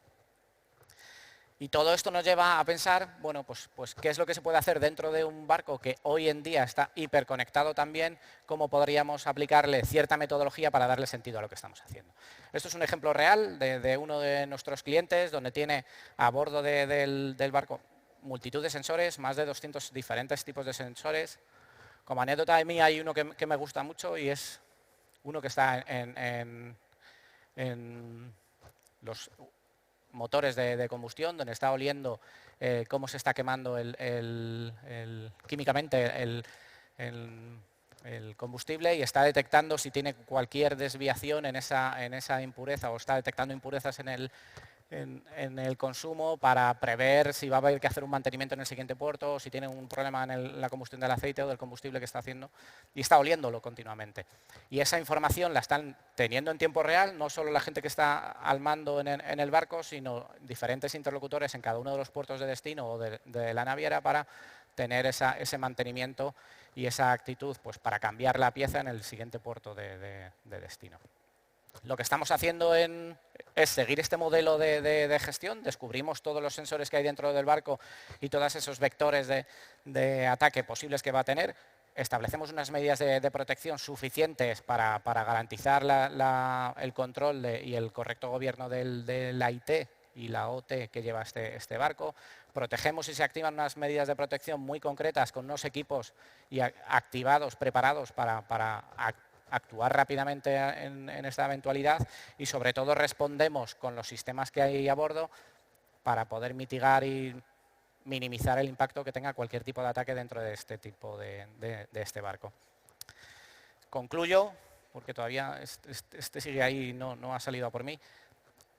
Una metodología muy básica y es donde se puede crear el gobierno, donde se empieza a crear el gobierno de una solución de OT desde el punto de vista de ciberseguridad. Nosotros lo vemos desde un punto de vista de consultoría. Realmente tienes que saber qué requerimientos de negocio tienes y cómo los quieres adaptar dentro de tu necesidad de día a día, saber qué análisis de riesgos vas a hacer y sobre todo qué gaps tienes ahora mismo en la gestión de los mismos.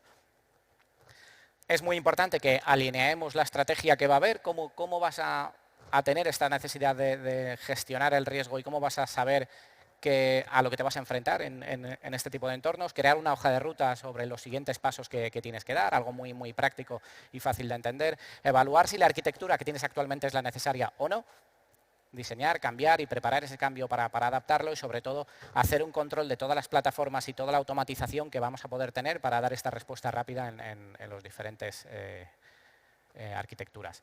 Y por último, tener un equipo preparado que sea adicional a lo que vayas a tener alrededor de tu IT para dar esta optimización y esta mejora continua a los entornos de soporte y control.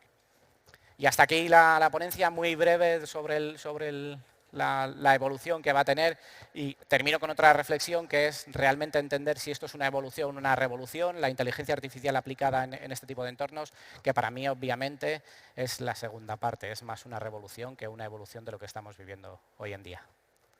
Muchas gracias.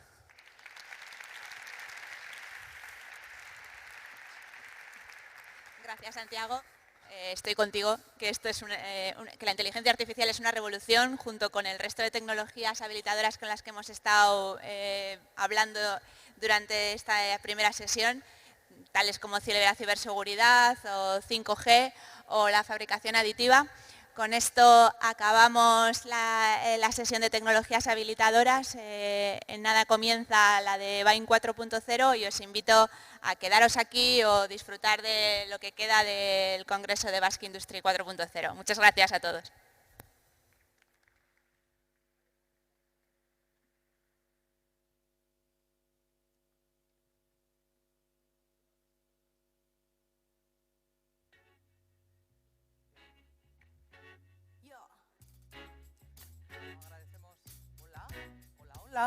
Hola, orain bai. Agradecemos a Igone y a nuestros ponentes esta participación que han tenido aquí y a continuación vamos a vamos a conocer varios casos BIND 4.0. El BIND, por si alguien todavía no lo conoce, es un programa de aceleración público-privada, lo impulsa el gobierno vasco con el grupo SPRI y lo impulsan también las compañías privadas de mayor relevancia de Euskadi. Esta innovadora iniciativa de carácter internacional, que ya va por su cuarta edición, en realidad lo que busca es apoyar a las mejores startups del mundo en el ámbito del 4.0 y acelerar su desarrollo en Euskadi a través del trabajo con empresas industriales de referencia y un potentísimo programa de apoyo. Para las startups que participan, el BIND representa una oportunidad única para poder acceder a clientes industriales del más alto nivel.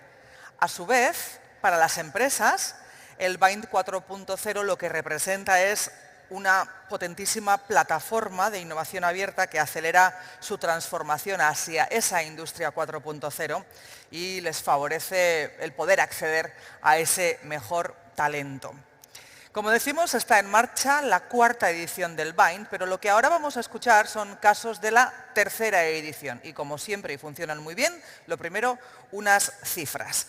A la 3ª edición del Bind aplicaron un total de 524 startups de todo el mundo, de 64 países diferentes. La novedad principal que tuvo aquella 3ª edición, de la que hoy ya comenzamos a ver los resultados, fue la incorporación del sector de las tecnologías de la salud, con la participación evidentemente de compañías tractoras, que en este caso han sido Faes Farma, Keralty, IMQ, BTI o Quirón Salud. Y ha recibido propuestas de más de 80 startups. Finalmente, fueron seleccionadas 32 y han participado evidentemente en el programa de aceleración, han desarrollado esas soluciones innovadoras y bueno, pues han trabajado ad hoc para esas grandes compañías. En total, 44 proyectos tecnológicos con una facturación media que ha superado los 40.000 euros.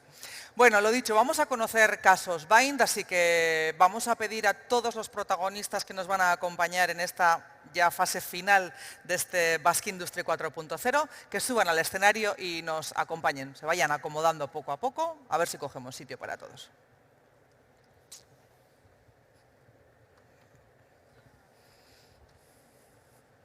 Ah, vale, la negra es la mía, perdón, estaba buscando.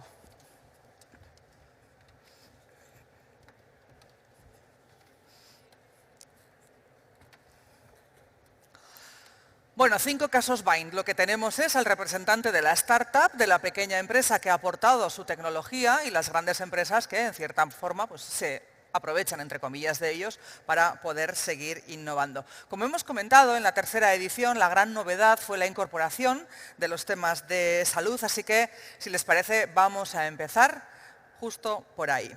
Lo que voy a hacer yo para facilitar e ir medianamente ágil es presentar a las personas que nos acompañan por casos, solamente una palabra del ámbito tecnológico en la que trabajan y una brevísima descripción sobre el proyecto que están trabajando. Así que comenzamos por allí, por el final, donde tenemos a la empresa BTI, está José Ramón Rivero, que es el director técnico calidad de BTI, y la startup es Samilabs, son de Vizcaya, y nos acompaña John Martínez, él es el director comercial y socio fundador de Samilabs. El ámbito tecnológico en el que han trabajado es la manufactura aditiva, y la brevísima descripción del proyecto es un proyecto en el área del CAD/CAM, dental, prótesis dentales en fabricación aditiva por SLM, maquinaria y utillajes necesarios. Así que cuando queráis. Sí, buenos días a todos. Gracias, Solach. Os vamos a presentar un caso que hemos hecho en BTI. BTI es una empresa en el ámbito de terapias regenerativas y en el ámbito de implantología dental. Entonces, el reto que le hemos planteado a una startup, que es Samilabs en este caso, de tecnología de fabricación aditiva, ha sido fabricar con los materiales del sector médico una pieza de dimensiones bastante reducidas, que es una pieza personalizada en el ámbito de la implantología dental, que es una prótesis personalizada. Bien, ese ha sido el reto. Ahora John os va a explicar qué pasos hemos dado para intentar acometer ese reto y luego os comentaremos un poco las conclusiones, un poco los beneficios que hemos tenido ambas empresas, tanto BTI como Samilabs, en esta colaboración, incluso vías futuras que vemos de trabajo. John, por favor, sí. Adelante. Necesitamos la presentación. No sé si no tenéis ahí el pasador sobre la mesa. Sí, tenemos aquí. Bien. Bueno, pues lo primero, gracias José Ramón, presentaros un poco la startup que hemos montado aquí en el País Vasco, Samilabs. Es una empresa de reciente creación que hicimos hace pues, unos 3 años y que ahora contamos con la colaboración de nuestro socio industrial que es ONA Electroerosión. Como veis en la pantalla, lo que hemos desarrollado es una impresora 3D en metal. Tiene un área de trabajo de 160 milímetros por 200 milímetros de diámetro. Está pensada ergonómicamente para caber entre puertas y se puede alimentar con tensión doméstica, con lo cual creemos que es muy interesante para laboratorios, no solamente para empresas industriales, aunque inicialmente la máquina está concebida para lo que puede ser el sector industrial. Un poco porque veáis cómo funciona, básicamente lo que tiene es un láser de potencia media, 300 vatios en este caso, que lo dirigimos sobre una cama de polvo. Y un poco la gracia del proyecto ha sido que se ha desarrollado todo, ¿no? Se ha desarrollado el software de laminación, la electrónica de control del sistema láser, toda la electricidad y toda la electrónica de control de la máquina, una cámara inerte, estanca de argón, para que no haya combustiones de oxígeno durante el proceso de la soldadura. Y como veis, toda la mecánica, ¿no?, del proceso. Dentro, ¿se ha ido la presentación? La recuperan, seguro. Un segundito. A ver si vuelve la presentación. Lo que os iba a comentar es que esta máquina precisamente tiene interés en el sector industrial, en el sector aeronáutico, también tiene interés en el sector protésico médico-dental, y dentro del BAIN 4.0, de la mano de BTI, vimos una oportunidad muy interesante para testear nuestra máquina y ver qué necesitaba para llegar a uno de los mercados más exigentes, que es el sector médico-dental. Inicialmente nosotros no aspiramos, así a corto plazo, a llegar a ese sector, pero nos pareció una oportunidad estupenda contar de la mano de BTI para poder ensayar y ir dando los pasos necesarios para conseguir colocar en un futuro nuestra máquina en este sector. Para ello, lo que hicimos básicamente es, lo primero, seleccionar un material apto, biocompatible para el sector médico-dental, que es una de las primeras complicaciones del proyecto.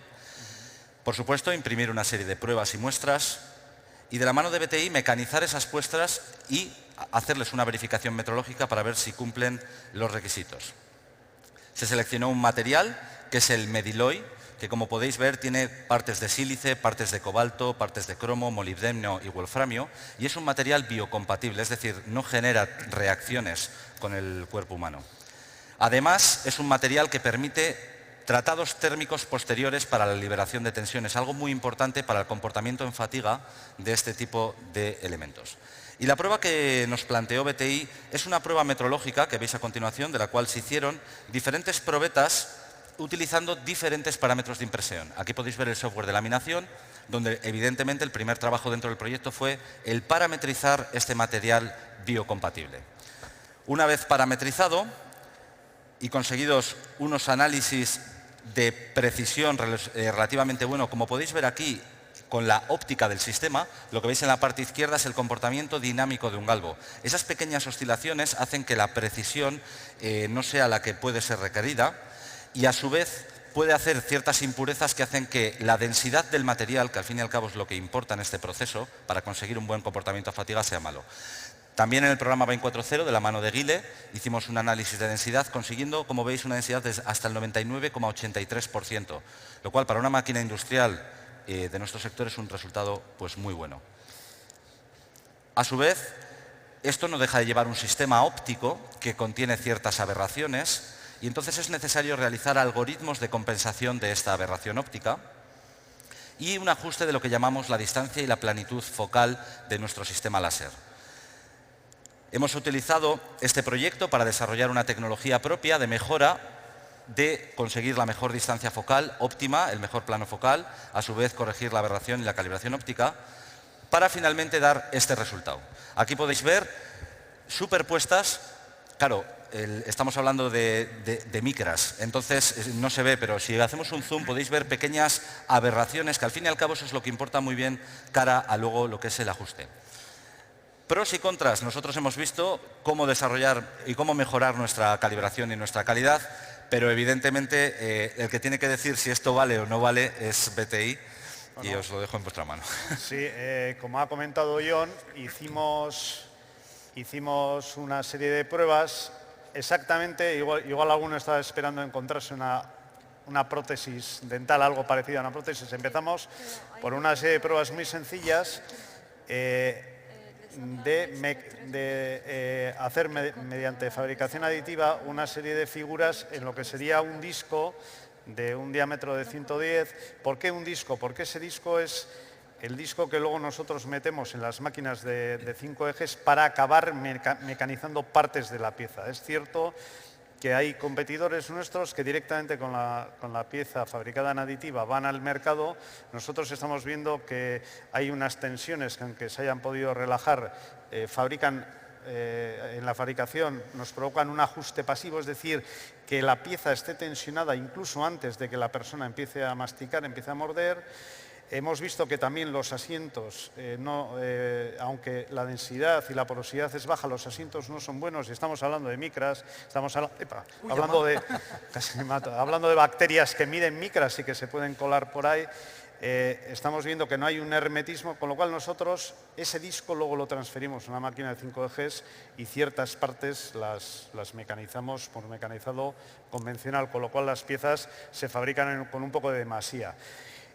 Montado en ese disco hicimos 3 pruebas con diferentes calibraciones, el disco 6 una calibración, el disco 7 otra calibración, el disco 9 otra calibración. Medimos los centros, el origen de coordenadas lo pusimos en el centro del disco, el 0, 0 está en el centro, medimos los centros de la figura 1, la 2, la 3, así hasta la 10. Veíamos el nominal de la pieza 1 en X tiene 0, en Y tiene 43,75. Bueno, las mediciones en una máquina tridimensional Cal 6 con una incertidumbre de más o menos una micra, porque estamos hablando de micras. Bueno, repetimos en 3 situaciones diferentes de calibración, medimos los errores, hicimos las medias.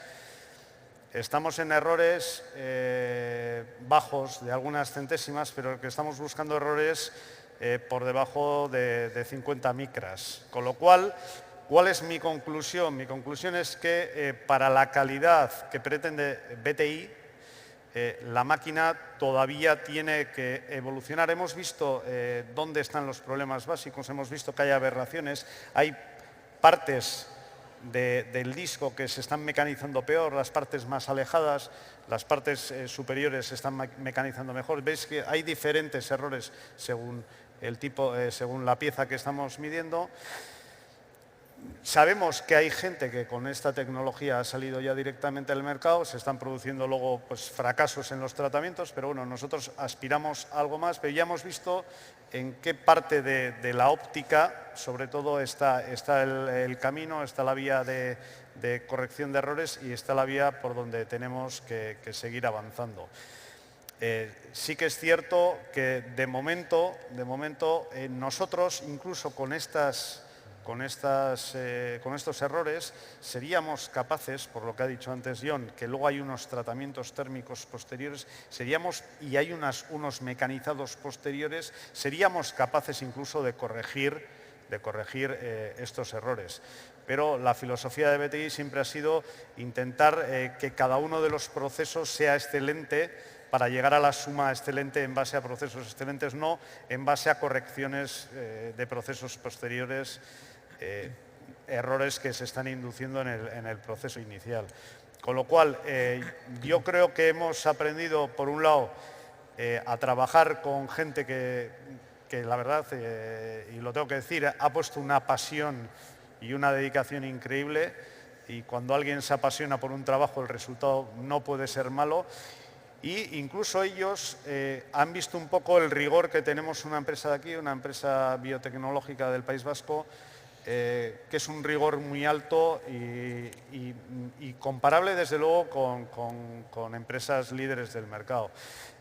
Creo que hemos ganado un cliente. Si John se tiene que poner un implante alguna vez o hacerse una prótesis, creo que se la hará con alguna empresa de nuestro grupo, porque creo que le hemos convencido que nuestro nivel de rigores, como siempre nosotros decimos, estamos pensando que esa pieza se la puede poner nuestro padre, nuestra madre, nuestra pareja, nuestro hijo. Estamos pensando en la persona que al final va a recibir ese tratamiento. Un tema muy importante también fue la elección del material. Hemos ido con un material con una biocompatibilidad muy determinada, que también está condicionando cosas que a él le podrían beneficiar, como sería la granulometría, lo amable que es el material para ser trabajado. No le hemos dejado a Samilabs que eligiese, sino que hemos preponderado una serie de características que son la biocompatibilidad, lógicamente yendo a una situación de protección o de salvaguarda de lo que sería el paciente. Y bueno, básicamente eso es nuestra experiencia. Cualquier cuestión que queráis preguntar, bueno, también tenéis contacto o nuestra página web vía Albine 4.0, sabéis dónde estamos, estamos encantados de explicaros lo que hacemos y desde luego con la misma pasión que trabajamos todos los días, con la misma pasión os explicaremos lo que hacemos en el día a día. Muchas gracias, no sé si... Agradecemos... Si me he pasado, un poquito, estaba mirando el robot, que el robot es el que te avisa, pero bueno... Bueno, agradecemos a José Riamón y a John su participación. Sabemos que tenéis agenda y que nos tenéis que abandonar, así que, bueno, cuando queráis podéis hacer escarricas. Gracias. Y nosotros seguimos. Segundo caso. Tenemos a la empresa ABB. Ha venido Goizeder Pájaro, es responsable del área de dirección de proyectos y miembro del equipo de dirección en el Centro de Servicios Transformadores para la región mediterránea en ABB. Tenéis cargos más largos que en el gobierno, que ya es decir, ¿eh? Casi nada. Y como startup tenemos a Engidi, ellos son de Barcelona. Ha venido Gerard Fernández Curel, CEO y fundador de Engidi. El ámbito tecnológico en el que han trabajado son los wearables y la brevísima descripción. Bueno, han trabajado en aplicación de EPIs, cascos inteligentes para monitorización de condiciones de trabajo en ubicación remota y espacios confinados, alerta de impactos severos y caídas. Todo vuestro. Eskerrik asko, Olatz, egun on guztioi, eta ongi etorri, eskerrik asko, Basque Industry 4.0 ekitaldia etortzeagatik. Buenos días a todos. Muchas gracias por vuestra presencia en este evento del Basque Industry 4.0. Mi nombre es Goizeder, como comentaba Latch, y trabajo para ABB. Quisiera agradecer antes de nada la colaboración, el entusiasmo y todo el trabajo que realiza el equipo del BAIN 4.0, conectando las startups con las empresas tractoras y sin los que, sinceramente, creo que el trabajo que realizamos no sería posible. Voy a realizar una breve presentación junto con Gerard sobre el proyecto que realizamos en la pasada edición del BAIN 4.0 relacionados con cascos inteligentes, como os comentaba Latch. Antes me gustaría presentar a ABB y por qué estamos aquí, cuál es un poquito lo que nos mueve el objetivo para trabajar en este programa de BAIN 4.0. ABB es una empresa que suministra productos y servicios a través de nuestras 5 divisiones, que tiene nuestros clientes diversificados en 3 grandes segmentos: industria, infraestructura y transporte, y utilities, que está presente en más de 100 países a través de un equipo de cercano a 150.000 personas. Nuestros clientes consideran a ABB como un líder tecnológico, con una apuesta clara de las nuevas tecnologías, y no en vano ABB concibe la innovación como un proceso, como una búsqueda de un camino que busca la excelencia, tanto en nuestros productos como en nuestros servicios, a través de un desarrollo interno, con nuestros technology centers, con nuestros centros de expertise, pero también con colaboraciones como las que tenemos en el BAIN 4.0.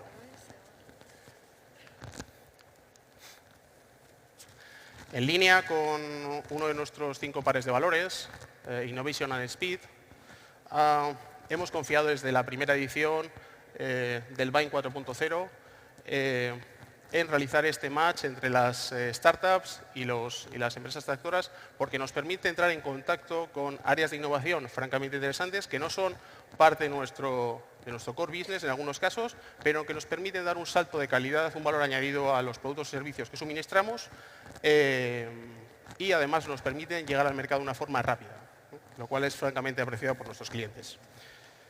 Continuando con otro de nuestros pares de valores, Safety and Integrity, desde ABB hemos hecho nuestra la idea de que los resultados financieros, el rendimiento operativo o el éxito de nuestros clientes es algo francamente importante, pero siempre partiendo de la base de que la seguridad está en la parte nuclear de todas las operaciones que realizamos en el día a día. Es por ello que consideramos que en aras de dar un impulso a todas las iniciativas en materia de seguridad que estamos llevando a cabo en ABB, todas las jornadas de sensibilización, de formación, de capacitación de nuestros equipos, mezclar y machear la parte de innovación con la parte de seguridad podría ser una forma de abordar este problema de una forma interesante. Es por ello que después de los pitchings que tuvimos el año pasado, lanzamos un reto a la startup Engidi, consistente en unificar la tecnología que tienen a través de su wearable, de su casco inteligente NGD One, con la base de datos de visualización en tiempo real, con la plataforma que tenían, para que trabajara en un entorno industrial como el de ABB, multilocalizado en nuestros centros de producción, pero también en la casa de los clientes donde trabajamos, expuesto a una serie de riesgos que hemos identificado en ABB, y a través de Machine Learning, a través de Big Data, fuéramos capaces de obtener una información que nos permitiera tomar decisiones en aras de mejorar la seguridad de nuestros equipos, de nuestras personas. Bueno, y sin más, pues le dejo la palabra a Gerard, al que agradezco francamente todo el trabajo que ha realizado él y su equipo durante todos estos meses, con franco entusiasmo, con mucho seguimiento, con mucho soporte y proactividad. Entonces, muchas gracias, Gerard. Gracias, Goiceder. Bueno, para nosotros es un día muy feliz, ¿no? Hace un año nos conocimos aproximadamente y hoy cerramos un círculo, ¿no? Que es poder explicar el caso de uso, ¿no? ¿Qué es lo que hacemos en NGD? Bueno, nuestra misión es materializar el concepto de Internet de las Cosas en beneficio de la seguridad laboral e industrial de los trabajadores. Entonces, como bien explicaba Goiceder, el caso del piloto, nosotros nos gusta llamar Safety Test, lo ubicamos en su planta de ABB, en el barrio de Galindo, aquí en Bilbao, con 5 dispositivos y con una duración aproximadamente de unos 3 meses. ¿Qué es lo que queríamos conseguir? Principalmente 2 objetivos. El primero era reducir los tiempos de reacción en caso de accidente y luego aportar información que tuviese valor para la compañía. ¿Qué funcionalidades tenemos? Bueno, la principal funcionalidad es una funcionalidad de check-in y check-out. Como veis en la pantalla hay un polígono de color azul, está un poco pixelado, pero donde en este polígono de color azul lo que podemos hacer es tener la información de entrada y salida de los trabajadores de una manera virtual, no hace falta un entorno de entrada y un entorno de salida. Este mismo concepto nos puede servir para acotar áreas confinadas o zonas donde un trabajador no debería estar, ¿no? Luego, evidentemente, tenemos un porcentaje de uso del casco a nivel de seguridad. Tenemos unas métricas a nivel de estrés térmico. Queremos saber, vinculando humedad y temperatura, lo cerca que está un trabajador de recibir un golpe de calor y, en función de ese límite, geolocalizarlo en tiempo real, ¿no? Adicionalmente, tenemos parámetros para saber las alturas en las que están trabajando los operarios. Y luego también tenemos métricas que nos aportan en relación a los impactos y las caídas, ¿no? Siguiendo un poco la misma lógica del estrés térmico, cuando hay un incidente, una caída, geolocalizamos en tiempo real. Y luego hay un botón de llamada de emergencia que puede ser utilizado en cualquier caso. ¿Qué podemos o qué hemos estado haciendo? Bueno, una vez obtenemos estos datos de los trabajadores, somos capaces de, pues por ejemplo, pintar un heatmap, un mapa de calor, de las zonas concretas donde ha habido más incidencias. En este caso, es un tema de impactos y caídas, ¿no? Ahora podemos saber el cuándo, el dónde y el porqué de estos accidentes, ¿no? Que hasta la fecha era muy difícil. Lógicamente que al final nuestra tecnología es una tecnología celular y requiere una precisión importante, con lo cual necesitamos tener unas lecturas muy acordes de accuracy y de geolocalización. Evidentemente que hay un tema de tiempo real, hay un tema de aportar datos, pero toda la monitorización que hemos estado recopilando nos da unos datos súper importantes a nivel de qué día es el más peligroso para trabajar, en qué momento, y luego sacar interrogantes de por qué se provocan los accidentes, ¿no? A partir de esos datos podemos generar ese valor que comentaba. Creo que es un buen escenario para reivindicar que en esta tendencia de Industria 4.0, donde tenemos mucha información de las máquinas, también necesitamos tener mucha información del estado de los trabajadores, ¿no? Y me gustaría también continuar el pitch dejando a Goiceder que os explicase cuáles serán los siguientes steps de todo esto, ¿no? Cómo seguimos esta relación donde al final esta tipología de herramienta de seguridad pues, quiere abordar muchos ámbitos de intervención de ABB, no solo en planta, sino en otros escenarios y insistir en el hecho de poder reducir tiempos de reacción y luego aportar estos datos de valor para que al final el trabajador del futuro pues, pueda ser un trabajador mucho más seguro y con una calidad de trabajo muchísimo más alta, ¿no? Muchas gracias, Gerard.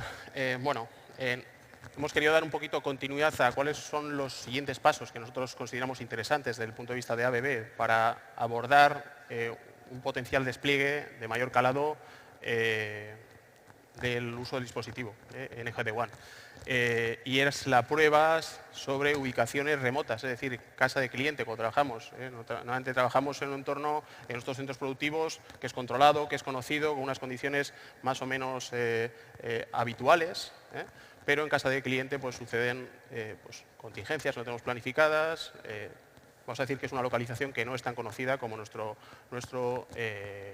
centros productivos. Entonces, nos parecía importante abordar la problemática desde el punto de vista de comunicaciones, cómo nos habituamos al uso del dispositivo y el hecho también de otro área de investigación que nos gustaría continuar es el uso del dispositivo en espacios confinados, en los cuales pues, tenemos esa problemática dentro de nuestro negocio y queremos abordar qué tipo de soluciones puede plantearnos en Jidi para poder mejorar, en definitiva, la seguridad y las condiciones de trabajo de nuestro equipo. Pues muchas gracias a todos por vuestra atención. Gracias. Eskerrik asko Izeder, eskerrik asko Gerard. Presentamos ahora el tercer caso. En este caso, las empresas que nos acompañan son Mercedes-Benz. Ha venido Juan Mocoroa, él es el jefe de división de ingeniería de Mercedes-Benz, y la startup que está trabajando con ellos es una startup checa, se llama Neuron Software. Estoy convencida que no voy a decir bien el nombre de Thomas. Él es Thomas Netterwall, ¿algo así? No. Bueno, él lo dirá mejor seguro. Él es CTO de Neuron Software. El ámbito en el que trabajan es la inteligencia artificial y el proyecto, la aplicación de ultrasonidos a la detección de degeneración mecánica de muñecas de robot. Eskerrik asko, Olatz. Buenos días a todos. Estoy encantado de una vez más de estar aquí compartiendo con vosotros las actividades que realizamos en el entorno del BIND, entendiendo que la colaboración con startups es una actividad estratégica de desarrollo tecnológico clave en nuestro grupo. De Mercedes, pues creo que no hace falta presentar la empresa. Quizás sí deciros un par de palabras en el entorno en el que colaboramos con startups y en concreto con el programa BIND. Yo en concreto represento la fábrica de Vitoria. Habitualmente Mercedes es más conocido por sus productos, por los vehículos, que nuestros compañeros de diseño de producto buscan la excelencia, trabajan con startups, pero nosotros nos enfocamos en los procesos de fabricación, los procesos en el entorno habitual llamado operaciones. Velamos por la fábrica de Vitoria en el sentido de que podamos aplicar siempre, en todo momento, el mejor estado del arte en nuestros procesos de fabricación, buscando la mayor eficiencia, teniendo los mejores costes operativos, siendo atractivos. En los 65 años de historia de la fábrica es lo que hemos realizado y ahora en el mundo actual, con la velocidad en que nos movemos, el trabajar con startups es clave. Hoy estamos con un caso de uso en el entorno del mantenimiento de los robots. Nos vamos al taller de chapa, para que os hagáis una idea. Dentro de la fábrica tenemos diferentes talleres, el taller de chapa es uno de los más relevantes. Tenemos 600 robots trabajando a ritmo de ciclo entre 80 y 90 segundos, para que os hagáis una idea, haciendo todo tipo de actividades de soldadura, control, etcétera. Y al final pues tienen un desgaste.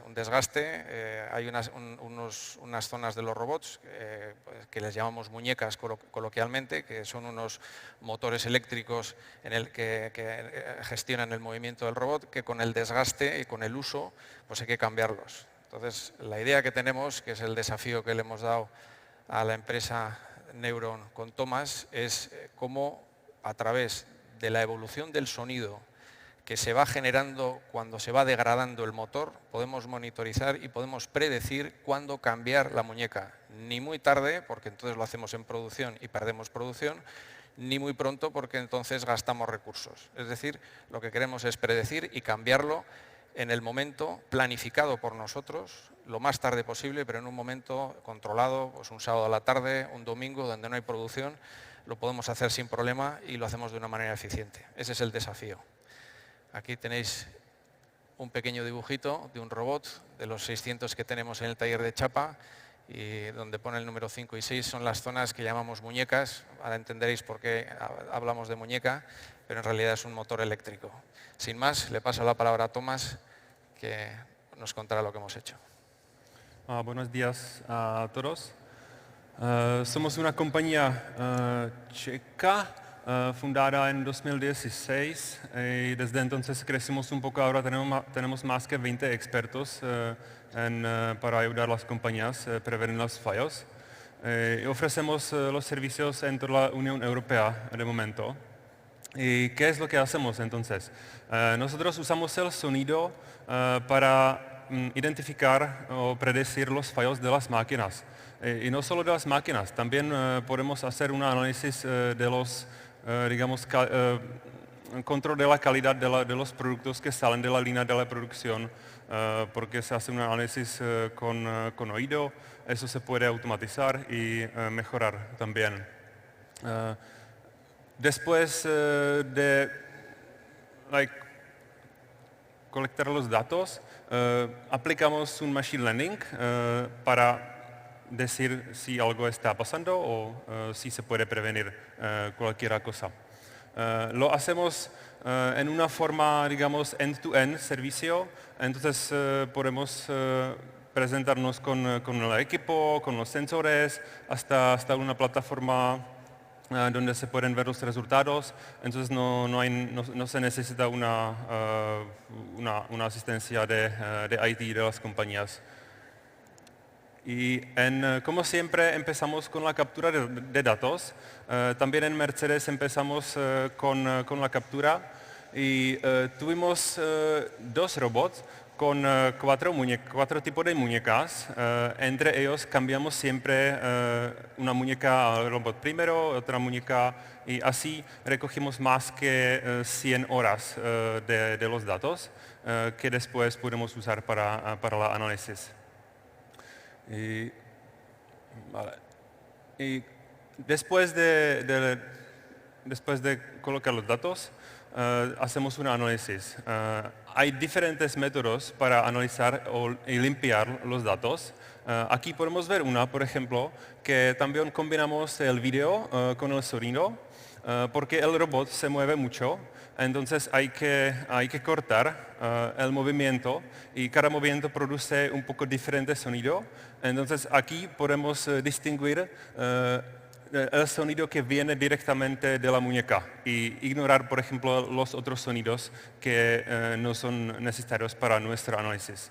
Pues aquí podemos ver el robot y abajo se puede ver el sonido que cortamos en diferentes movimientos del robot que se usan después para el análisis. Lo que veis abajo es un espectrogram de audio que usamos y lo metemos a nuestros algoritmos. Después de limpiar los datos y análisis, continuamos con la preparación del algoritmo y en ese momento vamos probando muchos modelos para saber cuál es el mejor. En ese caso es el modelo PSA y como podemos ver, si lo aplicamos a un robot con una muñeca, se puede distinguir bastante bien un tipo de muñeca, si cada muñeca representa un diferente color.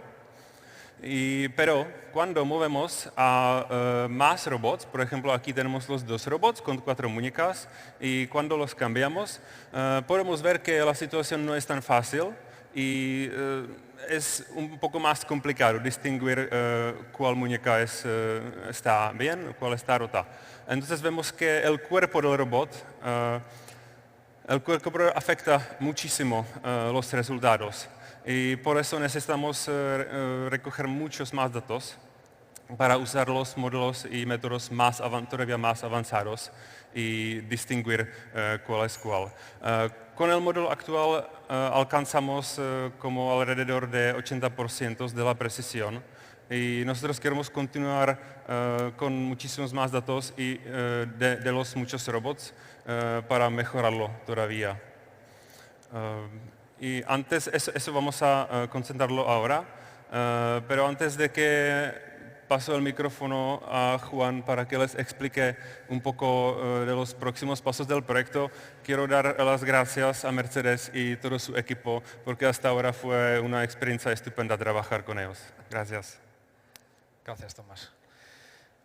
Por último, deciros que hemos trabajado con los sensores cableados, hemos cogido una serie de informaciones que os ha enseñado Tomás, hemos sacado una serie de conclusiones, hemos visto que deseamos coger más información. Para coger más información vemos muy interesante que los sensores sean inalámbricos, tenemos ya un equipo inalámbrico en chequeo, vamos a coger datos, vamos a trabajarlos.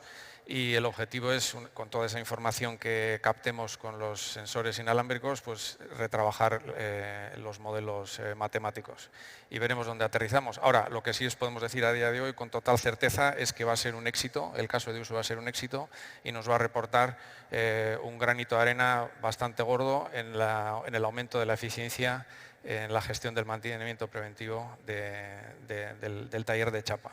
Deciros por último que nosotros creemos firmemente en la colaboración de dos partes.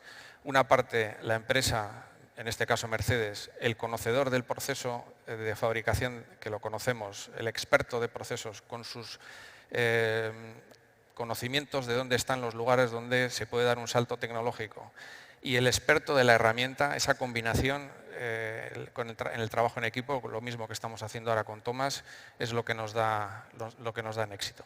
Sin más, muchas gracias por vuestra atención, encantado.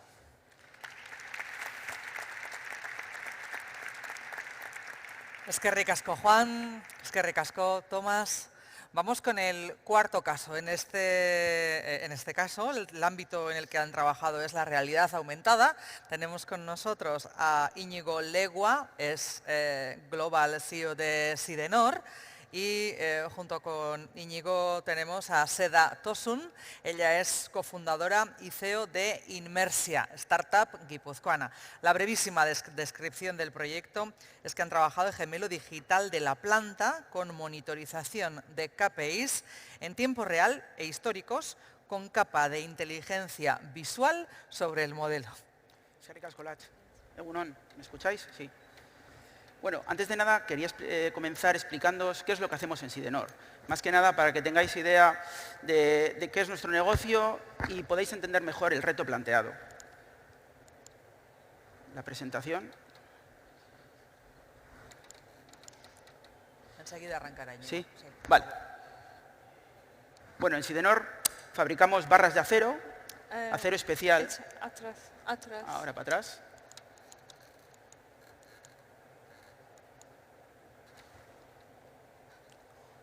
No va. Cosas del directo, a ver. Otro poquito. ¿Qué quieres? Hacia atrás. Hay una previa. La previa. Un minuto. Sí. De acuerdo. Tranquilos. Esto no se cuenta, tiempo. ¿Eh? Este tiempo no se cuenta. Bueno, estas cosas pasan. Nos piden un minuto los técnicos. A ver. ¿Ya? ¿No va?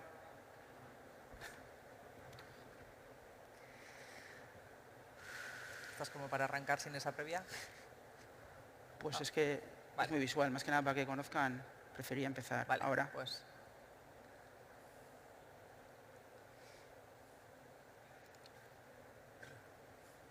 Cosas del directo. Sí. Bueno, menos mal que el tiempo está parado. Menos mal que tenemos tiempo, está parado. ¿Ya? Ya. Vale. ¿Y por qué no pasa? La siguiente slide no pasa.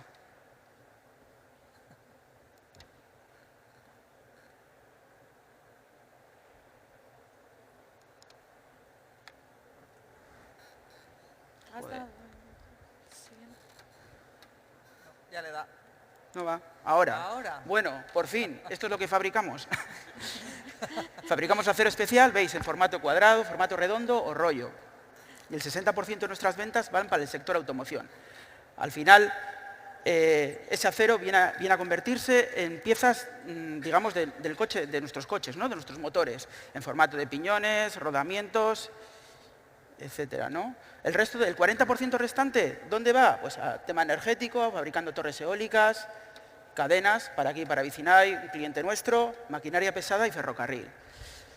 No somos un Google, Sidenor no es un Google, no es un Amazon, no es una TIC, pero tenemos procesos industriales muy automatizados, con un alto grado de sensórica, ingestamos esos datos, esos valores, hacemos analítica y tenemos unos sistemas industriales desarrollados durante los últimos 20 años, muy a medida, pero quizá con una interfaz de usuario un poco antigua, ¿no?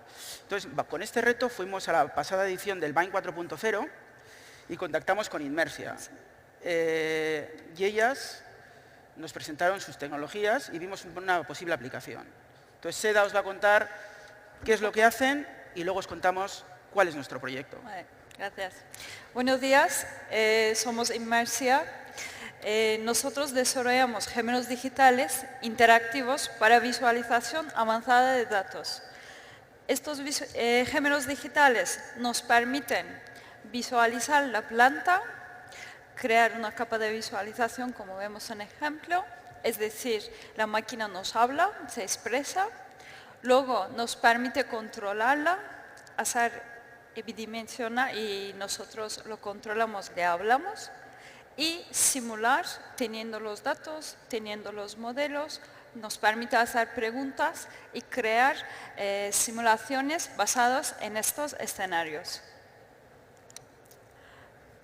¿Tu vídeo pasado? Sí, al final, ¿en qué consiste nuestro proyecto? Lo que hemos hecho es desarrollar sobre nuestros sistemas industriales una capa que virtualiza la planta y representa los principales KPIs de la instalación. Y esa información es accesible de una forma visual, ágil, a través de todos los dispositivos.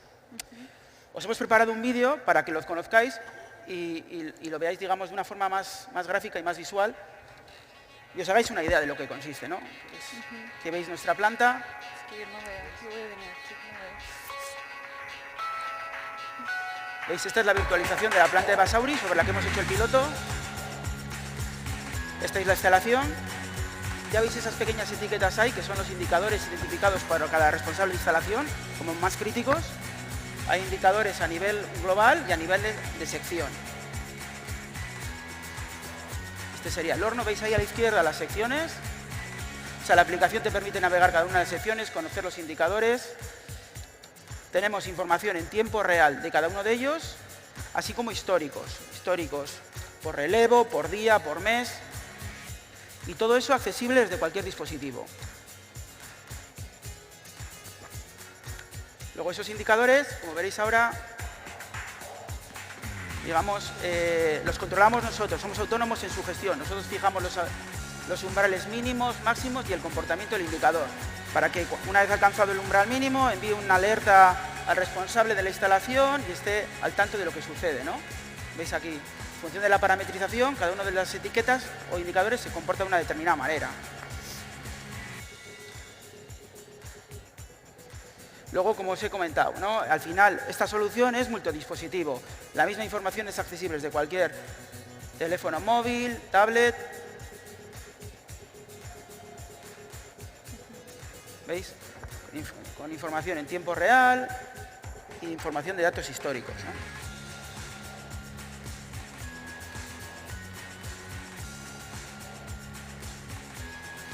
¿Veis las etiquetas? ¿Veis el boli de seda que es la que ha hecho el vídeo?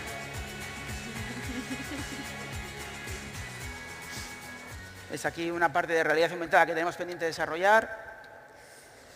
Bueno, y esto es un poco la solución. Al final es lo que os comentaba, es una capa por encima de los sistemas, ¿no? Desarrollados. Para nosotros fue un reto entender cómo funciona este tren de laminación para poder ofrecer la mejor solución posible. Entonces, hemos estudiado todos los funcionamientos y luego, según la lógica del dato, de KPI, teníamos que diseñar diferentes etiquetas, ubicarlas en su posición y todo eso. Luego fue un reto para nosotros crear una arquitectura que sea muy escalable. Que se evolucione durante todo este camino de Industria 4.0 a Sidenor acompañándoles. Esta arquitectura es flexible, digamos, el parte de conexión a los datos. El año que viene con otro proyecto, cuando aplican otra capa de información, otros sensores y otros datos, se puede conectar muy fácilmente con diferentes fuentes de datos. Igualmente es flexible el parte de frontend que mañana si queremos aplicar unas gafas de realidad virtual, por ejemplo, también nos permite añadir diferentes plataformas, digamos dispositivos. Hemos intentado que sea evolucionando con todos estos escenarios de datos. Durante todo este proyecto ha sido un placer trabajar con Sidenor.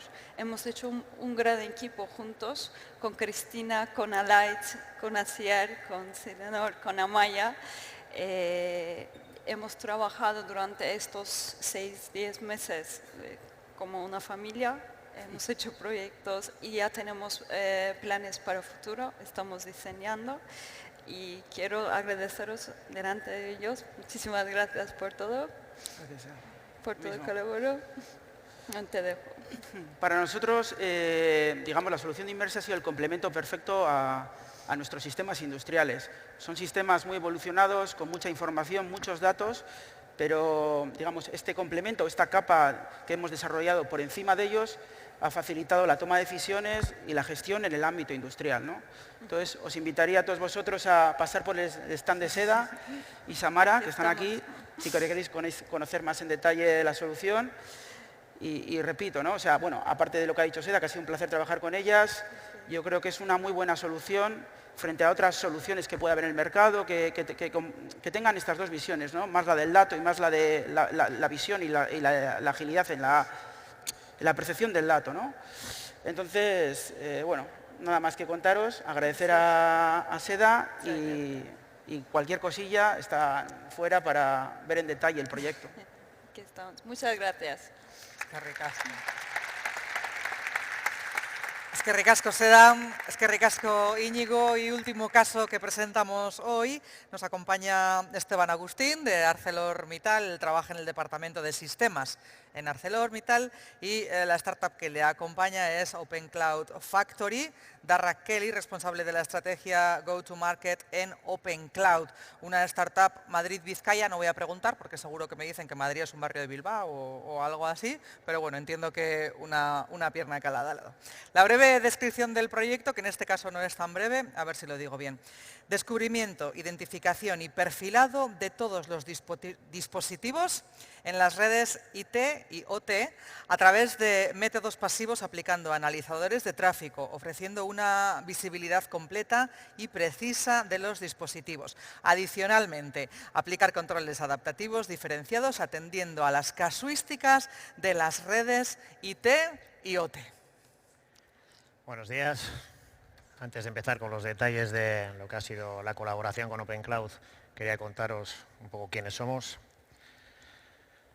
ArcelorMittal es una multinacional del sector de la minería y de la siderurgia. Cuenta con una capacidad de producción de unas 110 millones de toneladas de acero líquido. Está presente en 60 países a lo largo del mundo, con unos 200.000 trabajadores. Nosotros estamos ubicados en la planta de ArcelorMittal Olaberría, Vergara. Somos unos 675 trabajadores. Tenemos una capacidad de 1,5 millones de toneladas de acero líquido. Y tenemos la particularidad de que tenemos ahí implantado el centro de la competencia digital de ArcelorMittal Largos Europa. Bien. ¿Por qué elegimos Open Cloud para colaborar? Bueno, estamos en la era de la transformación digital. Todos conocemos el mundo de cada vez es mayor la convergencia del mundo de la información con el mundo de las operaciones industriales. Tenemos también que cada vez es mayor el crecimiento de los dispositivos conectados a Internet, los famosos IoT. Y tenemos también el bloque de la ciberseguridad. Pues bien, pensábamos en Arcelor que una solución basada en la tecnología NAC nos sería de gran ayuda para ayudarnos en estos temas, gestionarlos. Dentro del proyecto trabajamos en varios puntos, pero principalmente centramos todos nuestros esfuerzos en el tema de la visibilidad. ¿Por qué la visibilidad? La visibilidad consideramos que es fundamental, es básico conocer todos los dispositivos que tenemos conectados en nuestra red. Si no conocemos lo que tenemos, es imposible que podamos protegerlo y asegurarlo. Conseguimos con la herramienta tener un descubrimiento de todos los dispositivos que tenemos en la red.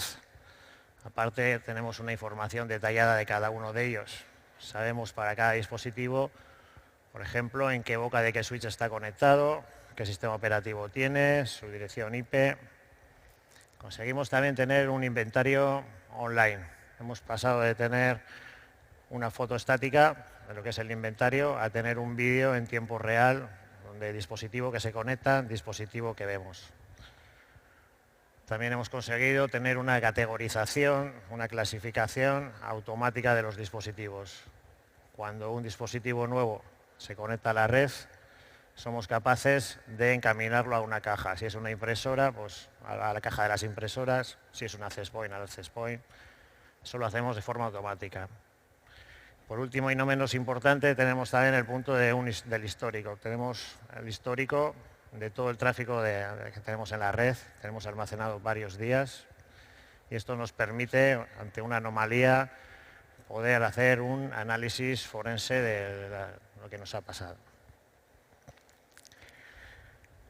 Dentro de lo que es la red OTE tenemos una particularidad, que es que las comunicaciones son bastante estáticas. Son los flujos de comunicación, podemos definir patrones dentro de ellos, de los dispositivos. Esto nos ha permitido hacer dentro de esta red OTE, grupos funcionales, como el que vemos en la imagen, en el cual se pueden ver varios dispositivos que comunican entre sí y solo entre sí.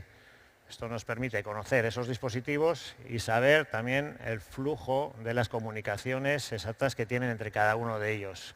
Qué tipo de protocolo usan, UDP, TCP, qué puerto, y eso lo establecemos en un patrón de comunicaciones. ¿Qué nos aporta esto? El hacer estos grupos funcionales con estos dispositivos nos aporta el que ante una anomalía vamos a poder detectarla de forma rápida porque se va a salir del patrón que tienen establecido, y también nos aporta el conocer de forma muy fiable el alcance de esa anomalía, hasta dónde puede llegar, ya que conocemos todos los dispositivos que conforman el grupo funcional. Como caso real que nos pasó en la fábrica, comentar que tenemos una aplicación a la cual dejó de funcionar. Sabemos que es bastante susceptible al tema del volumen de tráfico de red. Entonces, tirando del histórico, fuimos capaces de ver que había varios PLCs que habían cambiado su comportamiento, habían empezado a emitir mucho tráfico multicast, habían inundado la red, y a través de esta herramienta pudimos determinar la fecha y la hora exacta en la que eso ocurrió, y tirando del hilo fuimos capaces de ver que en esa fecha y hora pues, había ocurrido una intervención humana, un error humano, y entonces poder solventarlo. Bueno, como conclusión decir que la transformación digital tiene que estar asegurada. Con este proyecto hemos puesto una de las bases. Tenemos una cosa tangible que es la visibilidad y que la tenemos de forma automatizada y centralizada. Sin más, le voy a dar paso a Darra. ¿Vale? Pues como comenta Agustín, la transformación digital no puede realizarse sin estar segura. Y a mí me gustaría destacar que además del cambio digital, aquí hay un cambio cultural, ¿no? Y yo creo que este caso concreto es una buena muestra, ¿no? Que equipos como el equipo de Agustín, equipos de IT, equipos de infraestructura, y en muchísimas empresas tienen que enfrentarse a la seguridad, no solo a la seguridad de IT, sino la seguridad de OT, de IoT, de IIoT, y todo a la vez, ¿no? Y dónde empezar con la seguridad es todo un reto para esos equipos y esas empresas. Y ArcelorMittal ha apostado para empezar con las bases de la visibilidad de todo lo que está conectado, IT, IoT, IIoT, o sea, la tecnología. Y a partir de esa visibilidad, ir construyendo.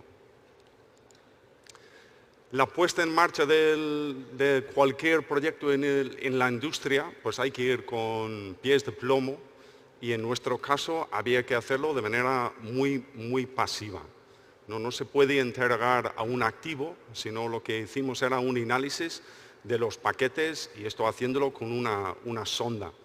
Y con ese análisis de los datos éramos capaces de crear un vídeo en tiempo real de todo lo que estaba conectado y cómo estaba comunicando.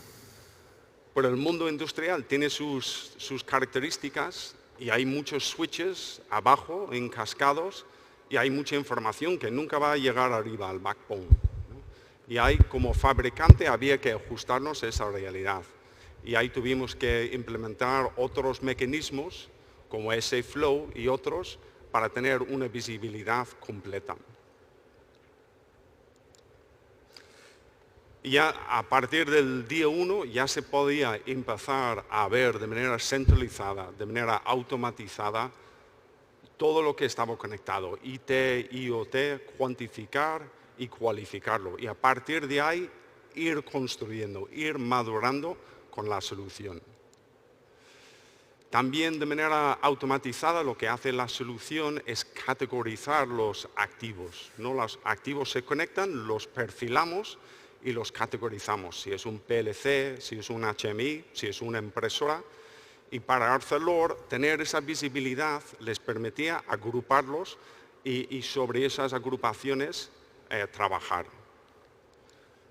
Y ya por el camino, con esa visibilidad, ir madurando, ¿no? El propio equipo era capaz de pensar, bueno, ya sabemos todo lo que está conectado, cómo está comunicando, ¿cómo vamos a subir el nivel?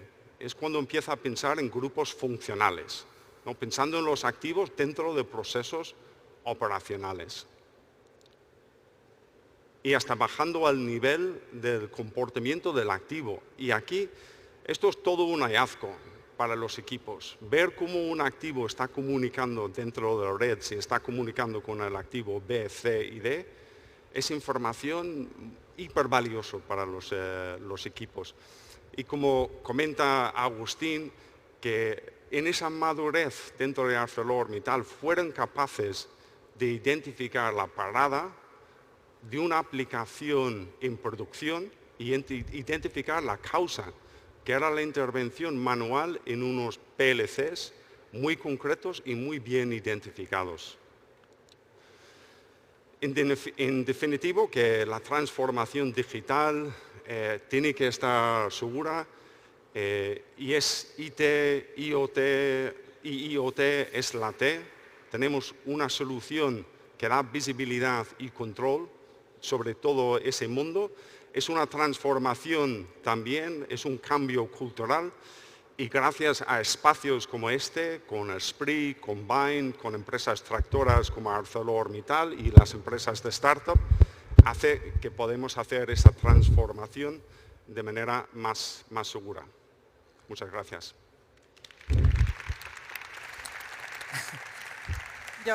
Yo no tengo slides que pasar, solamente me queda despedir este ratito de Bind que hemos tenido y agradecer a todos ustedes la presencia aquí durante estos 2 días de jornada. Puedo hablar solamente del objetivo, de las cifras. Hemos doblado del año pasado a este en días. El año pasado fue 1, este año han sido 2, no parece mucho. Los expositores, el año pasado teníamos 130, este año han sido 170 en este Basque Industry. Ponencias, hemos arrendado alrededor de unas 100 ponentes y menos mal que no han sido más porque yo creo que ya no podemos absorber más. Lo que sí ha sido espectacular es el incremento de la cifra de personas que han querido asistir a este Basque Industry 4.0. Si el año pasado hablábamos de 1.800, este año hemos rozado los 3.800. Javi, creo que no ando muy lejos, 3.800 personas inscritas, así que bueno, para nosotros un absoluto éxito. Milla esker al grupo Esprit por habernos ayudado a organizar. Muchísimas gracias a Anne, a Alberto, bueno, muchísimas personas que hay detrás de todo esto, Aitor, bueno, ¿qué voy a decir? Eso en lo cuantitativo. Lo cualitativo está en sus manos. Seguro que a través de Esprit habrá alguna forma de que puedan valorar qué tal ha ido la jornada del Basque Industry de este año. Lo que sí hemos tenido es un gran fichaje, que es nuestro amigo Pepper, que ayer por la mañana nos daba la bienvenida, nos decía Kaixo Egunon, y hoy la despedida también se la dejamos a él. Eskerrik asko guztioi.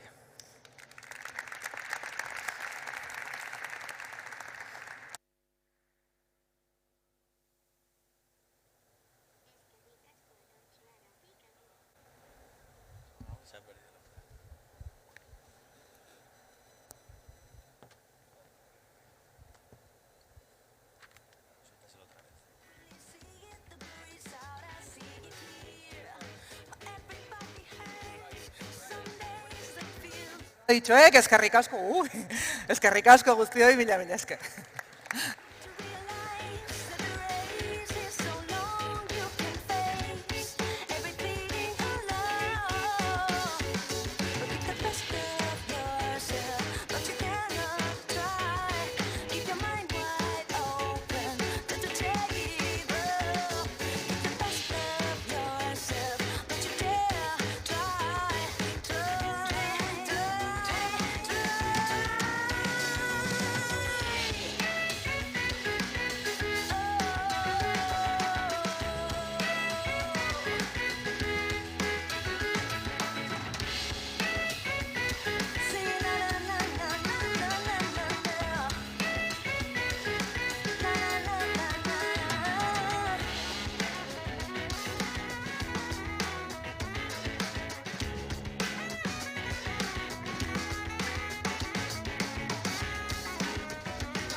She grew up on a farm there.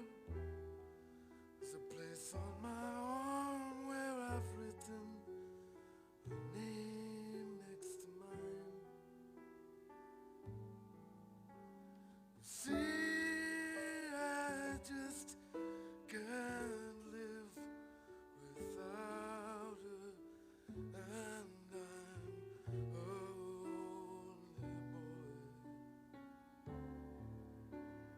She